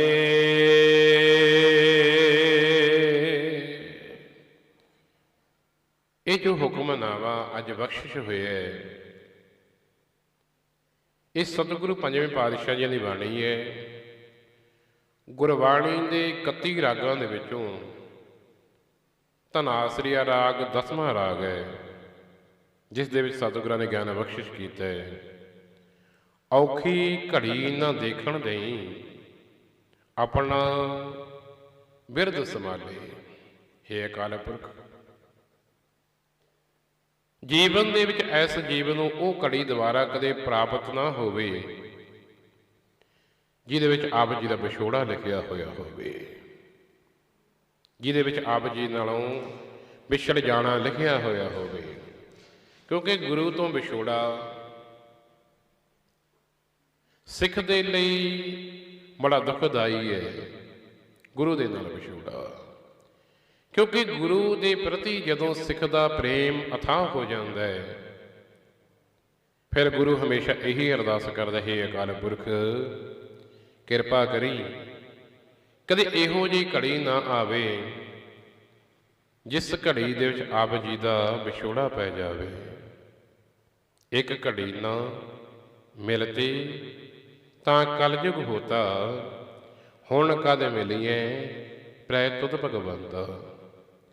ਮੋਹੀ ਰੈਣ ਨਾ ਬਿਹਾਵੇ ਨੀਂਦ ਨ ਆਵੇ ਬਿਨ ਦੇਖੇ ਗੁਰ ਦਰਬਾਰੇ ਜੀਓ।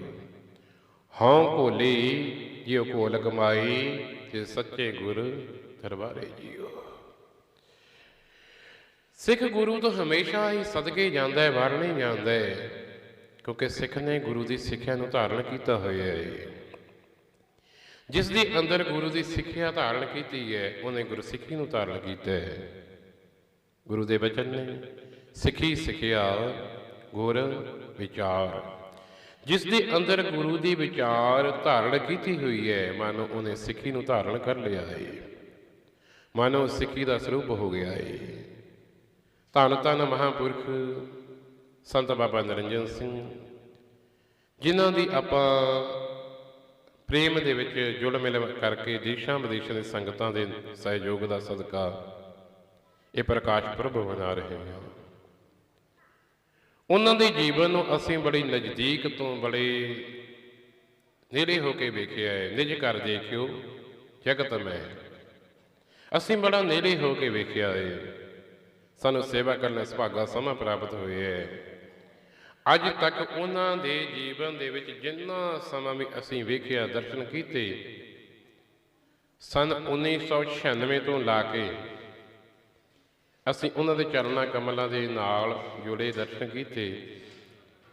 ਉਹਨਾਂ ਨੇ ਹਰ ਇੱਕ ਜੀਵ ਨੂੰ ਗੁਰੂ ਦੇ ਨਾਲ ਜੁੜਨ ਦੀ ਹੀ ਸਿੱਖਿਆ ਦਿੱਤੀ ਹੈ। ਐ ਭਾਈ ਨਾਮ ਜਪਿਆ ਕਰ, ਐ ਭਾਈ ਨਾਮ ਜਪਿਆ ਕਰੋ, ਵਾਹਿਗੁਰੂ ਵਾਹਿਗੁਰੂ ਕਿਹਾ ਕਰੋ, ਕਿਉਂਕਿ ਗੁਰਬਾਣੀ ਦਾ ਬਚਨ ਹੈ ਮਨ ਸਾਚਾ ਮੁਖ ਸਾਚਾ ਸੋਏ। ਜਿਹਦਾ ਮਨ ਸੱਚਾ ਹੈ ਉਹਦੇ ਮੁਖ ਦੇ ਵੀ ਸੱਚਾ ਹੈ, ਜਿਹਦਾ ਮਨ ਝੂਠਾ ਹੈ, ਮਨ ਦੇ ਅੰਦਰ ਕਪਟ ਵਿਕਾਰ ਹੈ, ਉਹ ਮੁਖ ਦੇ ਵਿੱਚ ਜਿੰਨਾ ਮਰਜੀ ਮਿੱਠੀਆਂ ਮਿੱਠੀਆਂ ਗੱਲਾਂ ਕਰੀ ਜਾਵੇ ਔਰ ਰੱਬ ਨੂੰ ਪਰਵਾਹ ਨਹੀਂ ਹੋਵੇਗਾ। ਕਿਉਂ? ਕਿਉਂਕਿ ਗੁਰੂ ਜੀ ਕੀ ਕਹਿੰਦੇ, ਕਹਿੰਦੇ ਭੇਖ ਦਿਖਾਏ ਜਗਤ ਕੋ ਲੋਗਨ ਕੋ ਬਸਕੀਨ ਅੰਤ ਕਾਲ ਕਾਤੀ ਕਟਿਓ ਬਾਸ ਨਰਕ ਮੋਲੀਨ। ਹੁਣ ਗੁਰਬਾਣੀ ਕੀ ਬਚਨ ਕਰਦੀ ਹੈ ਸਾਧੂ ਸੰਤਾਂ ਬਾਰੇ?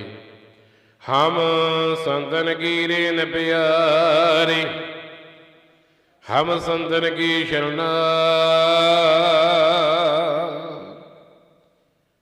ਸੰਤ ਹਮਾਰੀ ਓਟ ਸਤਾਰਣੀ, ਸੰਤ ਹਮਾਰਾ ਗਹਿਣਾ, ਹਮ ਸੰਤਨ ਕੀ ਰੇਨ ਪਿਆਰੇ। हे ਅਕਾਲ ਪੁਰਖ, ਇਹ ਮੇਰਾ ਮਨ ਤੇਰੇ ਨਾਮ ਜਪਣ ਵਾਲੇ ਮਹਾਂਪੁਰਖਾਂ ਦੇ ਚਰਨਾਂ ਦੀ ਧੂੜੀ ਬਣ ਜਾਵੇ।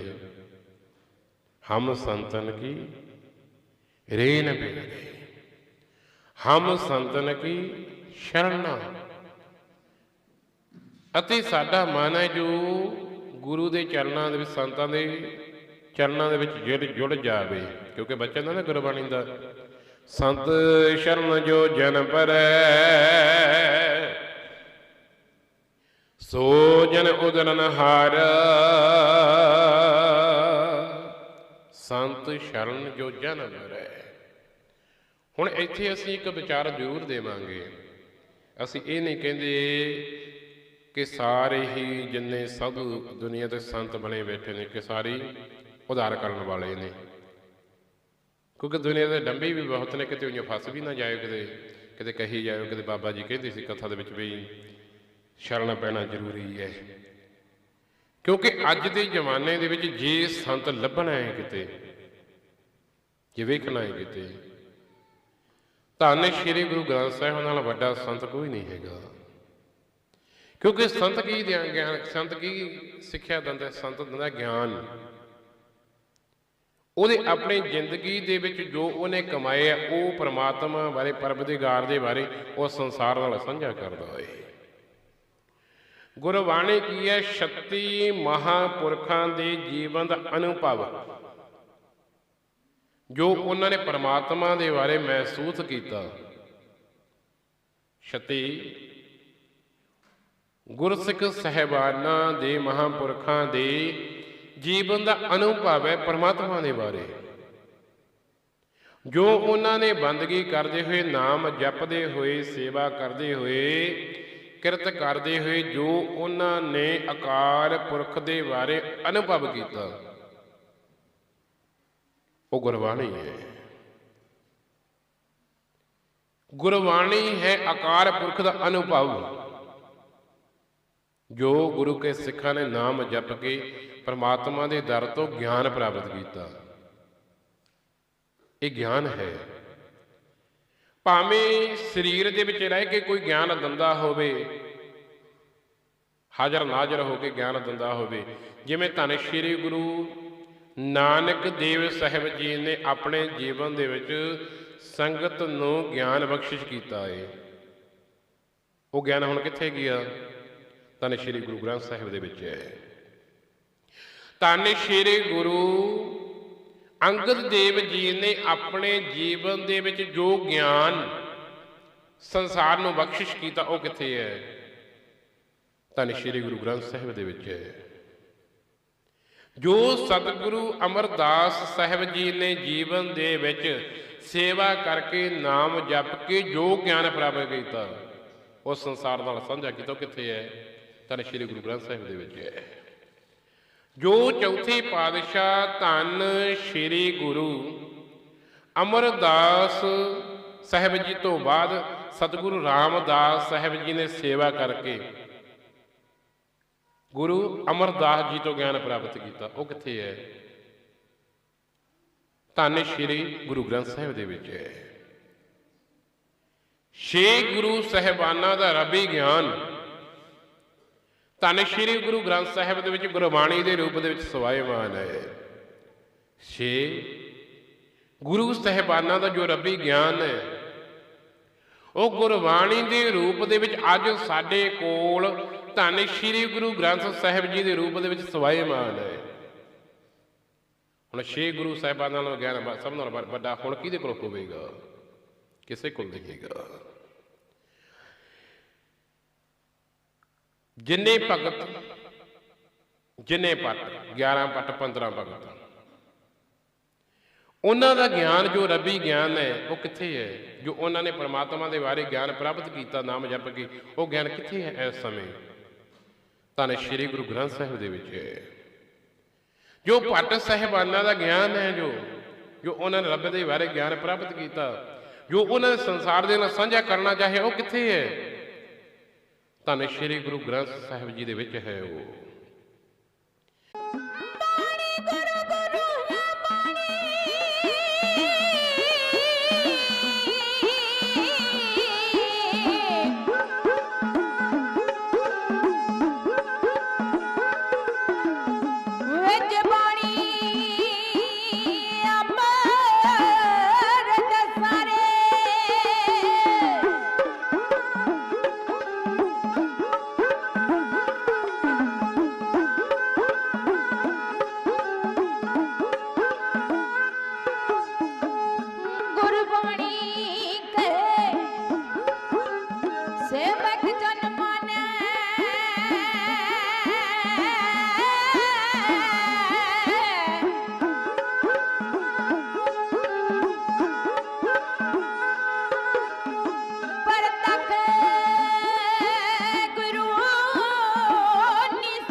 ਆਪਣੀ ਡੋਰੀ ਛੱਡਦੀ ਛੱਡ ਦਿੱਤੀ ਤੇਰੇ ਹਾਲ ਤੇ ਕਰ ਦਿਓ ਮੇਰ ਦੀਆਂ ਨਜ਼ਰਾਂ ਕਰ ਦਿਓ ਮੇਰ ਦੀਆਂ ਨਜ਼ਰਾਂ ਇਸ ਬੰਦੇ ਹਾਲ ਤੇ ਠਹਿਰ ਪਾ ਦਿਓ ਦਾਦਾ ਚੱਲ ਆਏ ਤੇਰੇ ਦਵਾਰ ਤੇ ਅਸੀਂ ਆਏ ਤੇਰੇ ਦਵਾਰ ਤੇ ਚੱਲ ਆਏ ਤੇਰੇ ਦਵਾਰ ਤੇ ਅਸੀਂ ਆਏ ਤੇਰੇ ਦਵਾਰ ਤੇ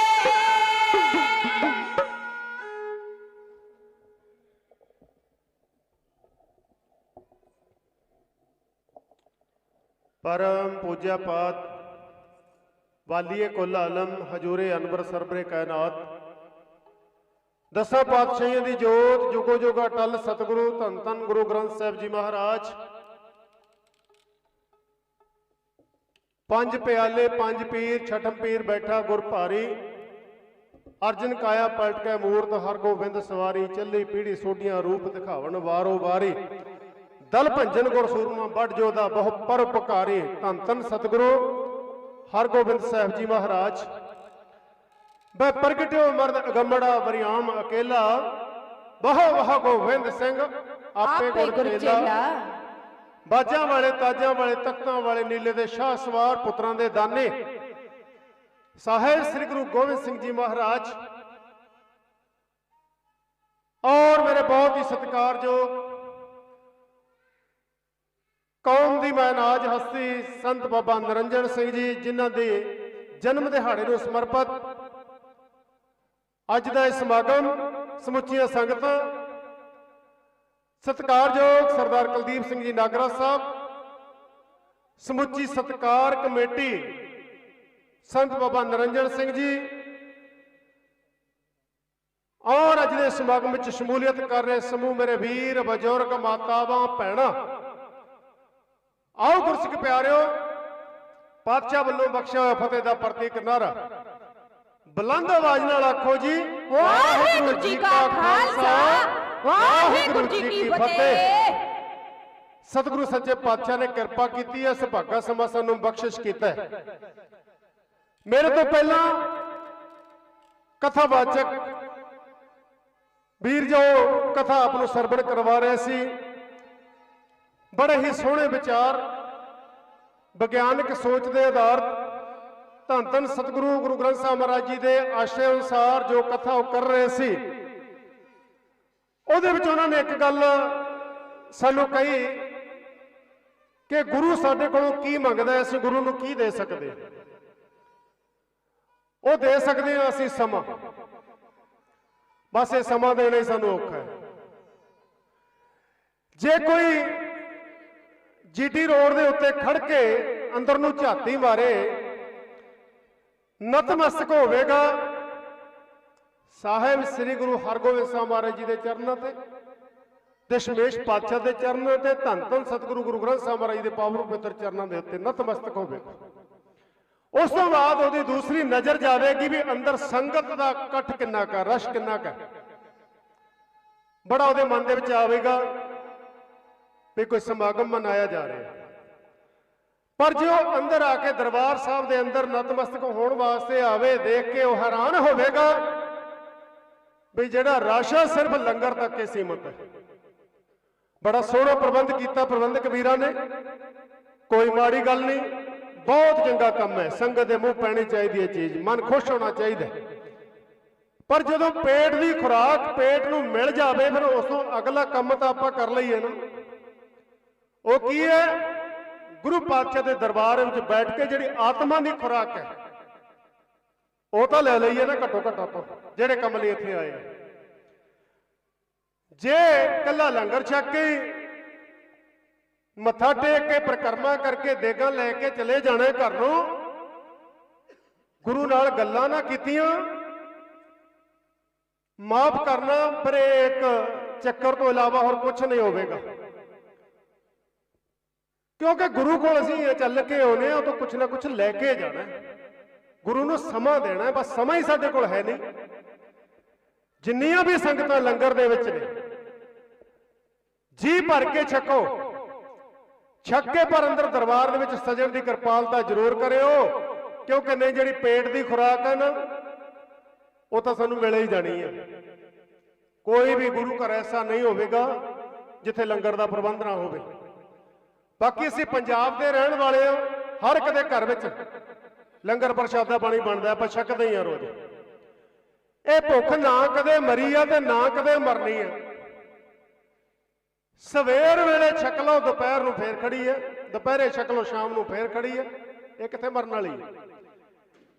ਐ ਇਨਸਾਨ, ਤੇਰੇ ਅੰਦਰ ਇੱਕ ਉਹ ਭੁੱਖ ਵੀ ਪੈਦਾ ਹੋ ਜਾਵੇ, ਮੇਰਾ ਕੋਈ ਵੀ ਦਿਨ ਇਹੋ ਜਿਹਾ ਨਾ ਹੋਵੇ ਜਿਹੜਾ ਮੈਂ ਗੁਰੂ ਦੇ ਚਰਨਾਂ ਵਿੱਚ ਬੈਠ ਕੇ ਦੋ ਚਾਰ ਗੱਲਾਂ ਕਰਕੇ ਨਾ ਆਵਾਂ। ਸੋ ਗੁਰਸਿੱਖ ਪਿਆਰਿਓ, ਸਮੁੱਚੀਆਂ ਸੰਗਤਾਂ ਦੇ ਚਰਨਾਂ ਵਿੱਚ ਬੇਨਤੀ ਹੈ, ਸੰਤ ਬਾਬਾ ਨਿਰੰਜਨ ਸਿੰਘ ਜੀ ਜਿਨ੍ਹਾਂ ਦੇ ਪਰਉਪਕਾਰਾਂ ਦਾ ਸਦਕਾ ਅੱਜ ਤੁਸੀਂ ਵਿਸ਼ਾਲ ਰੂਪ ਦੇ ਵਿੱਚ ਉਹਨਾਂ ਨੂੰ ਯਾਦ ਕਰਨ ਦੇ ਲਈ ਇਕੱਠੇ ਹੋਏ ਹੋ, ਉਹਨਾਂ ਦਾ ਜਨਮ ਦਿਹਾੜਾ ਮਨਾਇਆ ਜਾ ਰਿਹਾ ਹੈ। ਮੈਂ ਤੁਹਾਡੀ ਤੁਲਨਾ ਤੇ ਤੁਸੀਂ ਦਰਬਾਰ ਸਾਹਿਬ ਦੇ ਵਿੱਚ ਬੈਠੇ ਹੋ,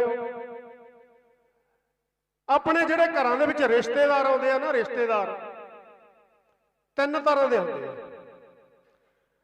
ਇੱਕ ਤਾਂ ਰਿਸ਼ਤੇਦਾਰ ਉਹ ਹੁੰਦੇ ਆ ਜਿਨ੍ਹਾਂ ਨੂੰ ਆਪਾਂ ਕਹਿ ਦਿੰਦੇ ਆ ਵੀ ਇਹ ਤਾਂ ਸਾਡੇ ਆਵੇ ਹੀ ਨਾ। ਰਿਸ਼ਤੇਦਾਰੀ ਬੇਸ਼ੱਕ ਹੈ, ਅੰਦਰੋਂ ਪਿਆਰ ਨਹੀਂ, ਅਸੀਂ ਨਹੀਂ ਚਾਹੁੰਦੇ ਉਹ ਸਾਡੇ ਆਵੇ। ਦੂਸਰੇ ਰਿਸ਼ਤੇਦਾਰ ਉਹ ਹੁੰਦੇ ਆ ਜਿਹੜੇ ਕਹਿੰਦੇ ਵੀ ਆਵੇ ਕੋਈ ਗੱਲ ਨਹੀਂ, ਚਾਹ ਪਾਣੀ ਪੀਵੇ, ਪ੍ਰਸ਼ਾਦਾ ਛਕੇ ਤੇ ਚਲਾ ਜਾਵੇ, ਜਿਹੜੀ ਗੱਲ ਕਰਨੀ ਹੈ ਕਰੇ ਤੇ ਜਾਵੇ। ਤੀਸਰੇ ਤਰ੍ਹਾਂ ਦੇ ਰਿਸ਼ਤੇਦਾਰ ਸਾਡੇ ਉਹ ਹੁੰਦੇ ਆ ਜਦੋਂ ਘਰ ਦੇ ਵਿੱਚ ਆ ਗਿਆ ਫਿਰ ਉਹਨੂੰ ਘੇਰ ਲਈਦਾ ਵੀ ਅੱਜ ਤਾਂ ਤੈਨੂੰ ਜਾਣ ਦੇਣਾ ਹੀ ਨਹੀਂ, ਅੱਜ ਤਾਂ ਆਪਾਂ ਬੈਠਾਂਗੇ, ਬੈਠ ਕੇ ਗੱਲਾਂ ਬਾਤਾਂ ਕਰਾਂਗੇ, ਦੁੱਖ ਸੁੱਖ ਫੋਲਾਂਗੇ, ਕੋਈ ਗੁਰੂ ਘਰ ਦੀ ਗੱਲ ਕਰਾਂਗੇ, ਤੂੰ ਕੁਝ ਮੈਨੂੰ ਸੁਣਾ ਤੇ ਕੁਝ ਮੈਂ ਤੈਨੂੰ ਸੁਣਾਵਾਂਗਾ, ਸਤਸੰਗ ਹੋ ਜਾਵੇਗਾ।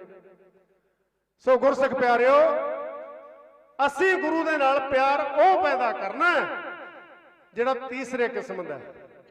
ਗੁਰੂ ਤੁਹਾਨੂੰ ਕਹੇ ਮੇਰੇ ਕੋਲ ਬੈਠੋ ਤੇ ਤੁਸੀਂ ਗੁਰੂ ਨੂੰ ਕਹੋ ਗੁਰੂ ਪਾਤਸ਼ਾਹ ਤੇਰੇ ਚਰਨਾਂ ਵਿੱਚ ਬੈਠੇ ਆ ਮਨ ਦੀ ਮੱਤ ਕੱਢ ਦੇ, ਆਪਣੀ ਗੁਰਮਤ ਦੇ ਦੇ ਸਾਨੂੰ। ਇਹੀ ਨਾ ਹੋਵੇ ਕਿ ਗੁਰੂ ਕਹੇ ਭਾਈ ਪ੍ਰਸ਼ਾਦਾ ਛਕ ਲਿਆ, ਚਾਹ ਪੀ ਲਈ, ਚਲੋ। ਨਹੀਂ ਨਹੀਂ ਨਹੀਂ, ਸਾਡਾ ਗੁਰੂ ਦੇ ਨਾਲ ਪਿਆਰ ਉਹ ਹੋਣਾ ਚਾਹੀਦਾ ਗੁਰੂ ਦੇ ਕੋਲ ਅਸੀਂ ਬੈਠੀਏ, ਭੈ ਤੇ ਭਾਓ। ਗੁਰੂ ਪਾਤਸ਼ਾਹ ਨੇ ਸਾਡਾ ਰਿਸ਼ਤਾ ਜਿਹੜਾ ਅਕਾਲ ਪੁਰਖ ਦੇ ਨਾਲ, ਸਾਡੇ ਗੁਰੂ ਦੇ ਨਾਲ ਪਿਓ ਤੇ ਪੁੱਤ ਵਾਲਾ ਜੋੜਿਆ। ਪੁੱਤ ਤੇ ਪਿਓ ਦੇ ਰਿਸ਼ਤੇ ਵਿੱਚ ਦੋ ਗੱਲਾਂ ਹੁੰਦੀਆਂ ਨੇ।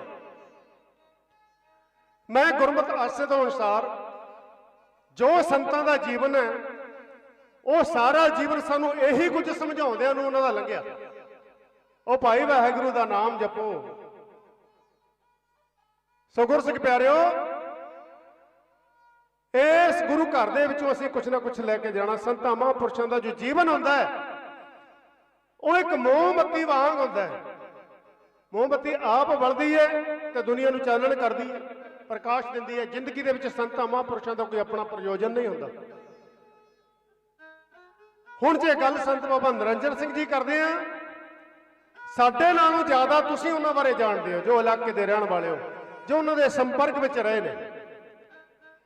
ਕਿਸੇ ਨੂੰ ਯਾਦ ਐਵੇਂ ਨਹੀਂ ਕੀਤਾ ਜਾਂਦਾ, ਭਲਿਆਂ ਪੁਰਸ਼ਾਂ ਨੂੰ ਹਮੇਸ਼ਾ ਦੁਨੀਆ ਯਾਦ ਕਰਦੀ ਹੈ। ਉਹਨਾਂ ਦੇ ਜੇ ਜੀਵਨ ਨੂੰ ਵਿਚਾਰੀਏ ਤਾਂ ਕਹਿੰਦੇ ਸਾਰੀ ਜ਼ਿੰਦਗੀ ਉਹਨਾਂ ਨੇ ਇਹੋ ਉਪਦੇਸ਼ ਦਿੱਤਾ। ਮਸਤਾਨਾ ਜੀ ਆਪਾਂ ਕਹਿੰਦੇ ਉਹਨਾਂ ਨੂੰ ਮਸਤਾਨਾ। ਮਸਤਾਨਾ ਕੌਣ ਹੁੰਦਾ ਹੈ?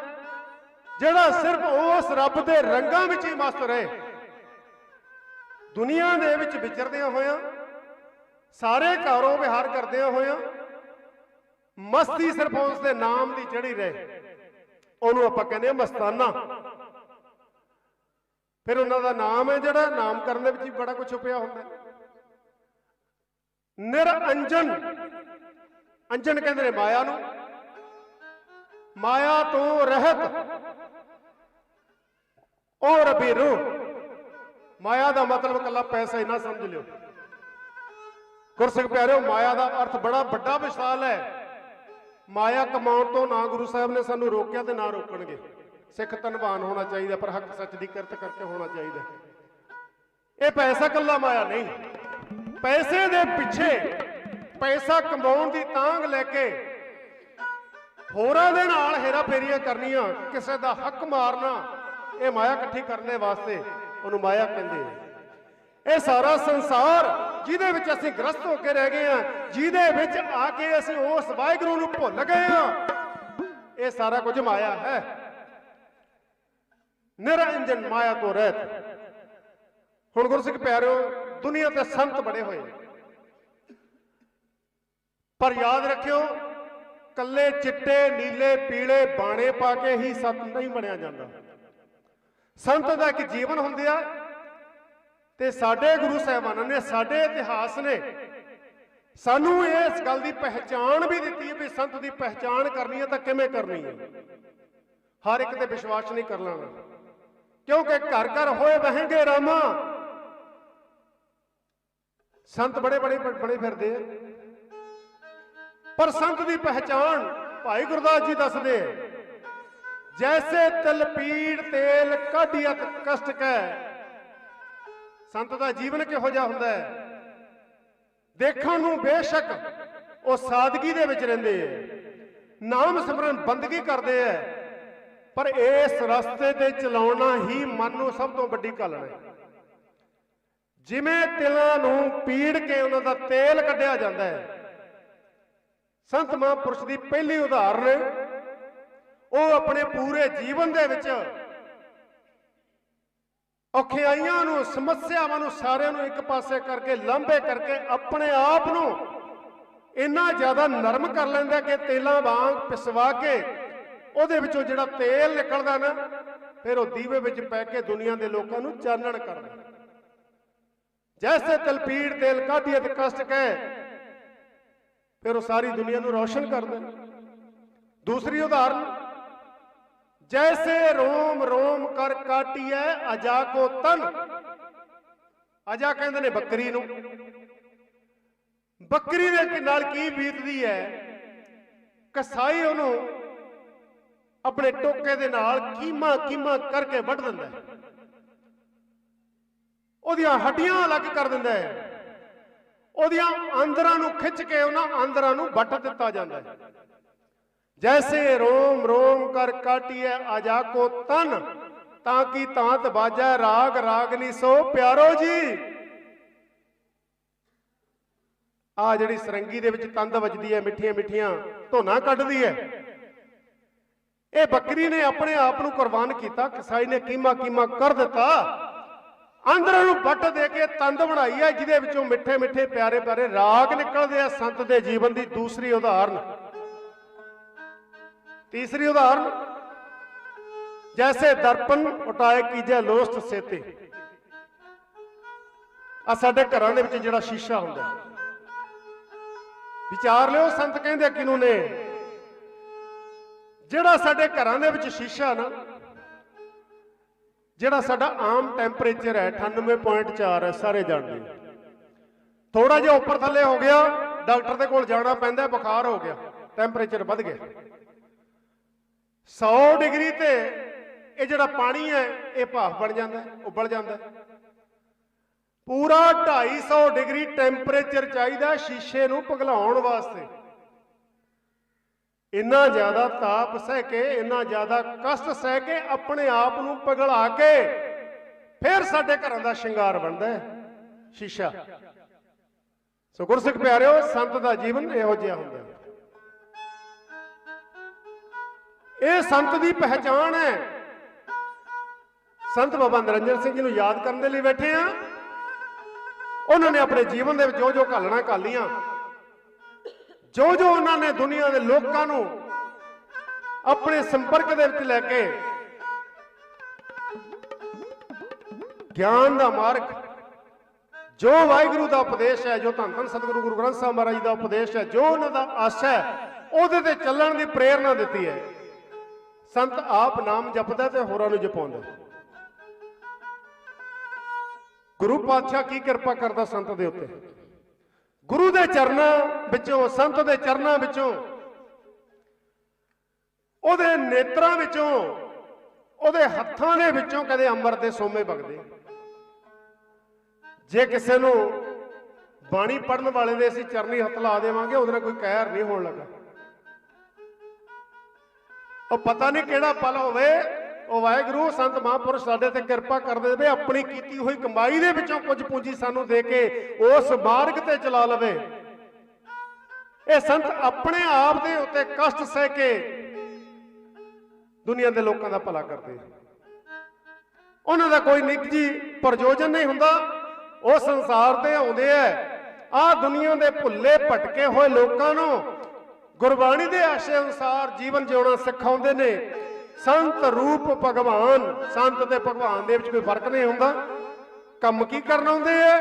ਇਹ ਭੁੱਲੇ ਭਟਕੇ ਜਗਤ ਨੂੰ ਤਾਰਨ ਵਾਸਤੇ ਆਉਂਦੇ ਸੰਸਾਰ ਸਮੁੰਦਰ ਦੇ ਵਿੱਚੋਂ। ਆਓ ਕਵਿਤਾ ਦੇ ਰੂਪ ਵਿੱਚ ਢਾਡੀ ਜਥਾ ਬੇਨਤੀ ਇਉਂ ਕਰ ਰਹੇ।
ਸੰਤ ਵਿਰਾਜਣ ਸੋਈ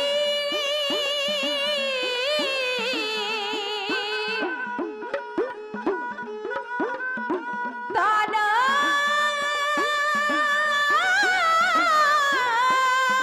ਸੋਦੇ ਨੇ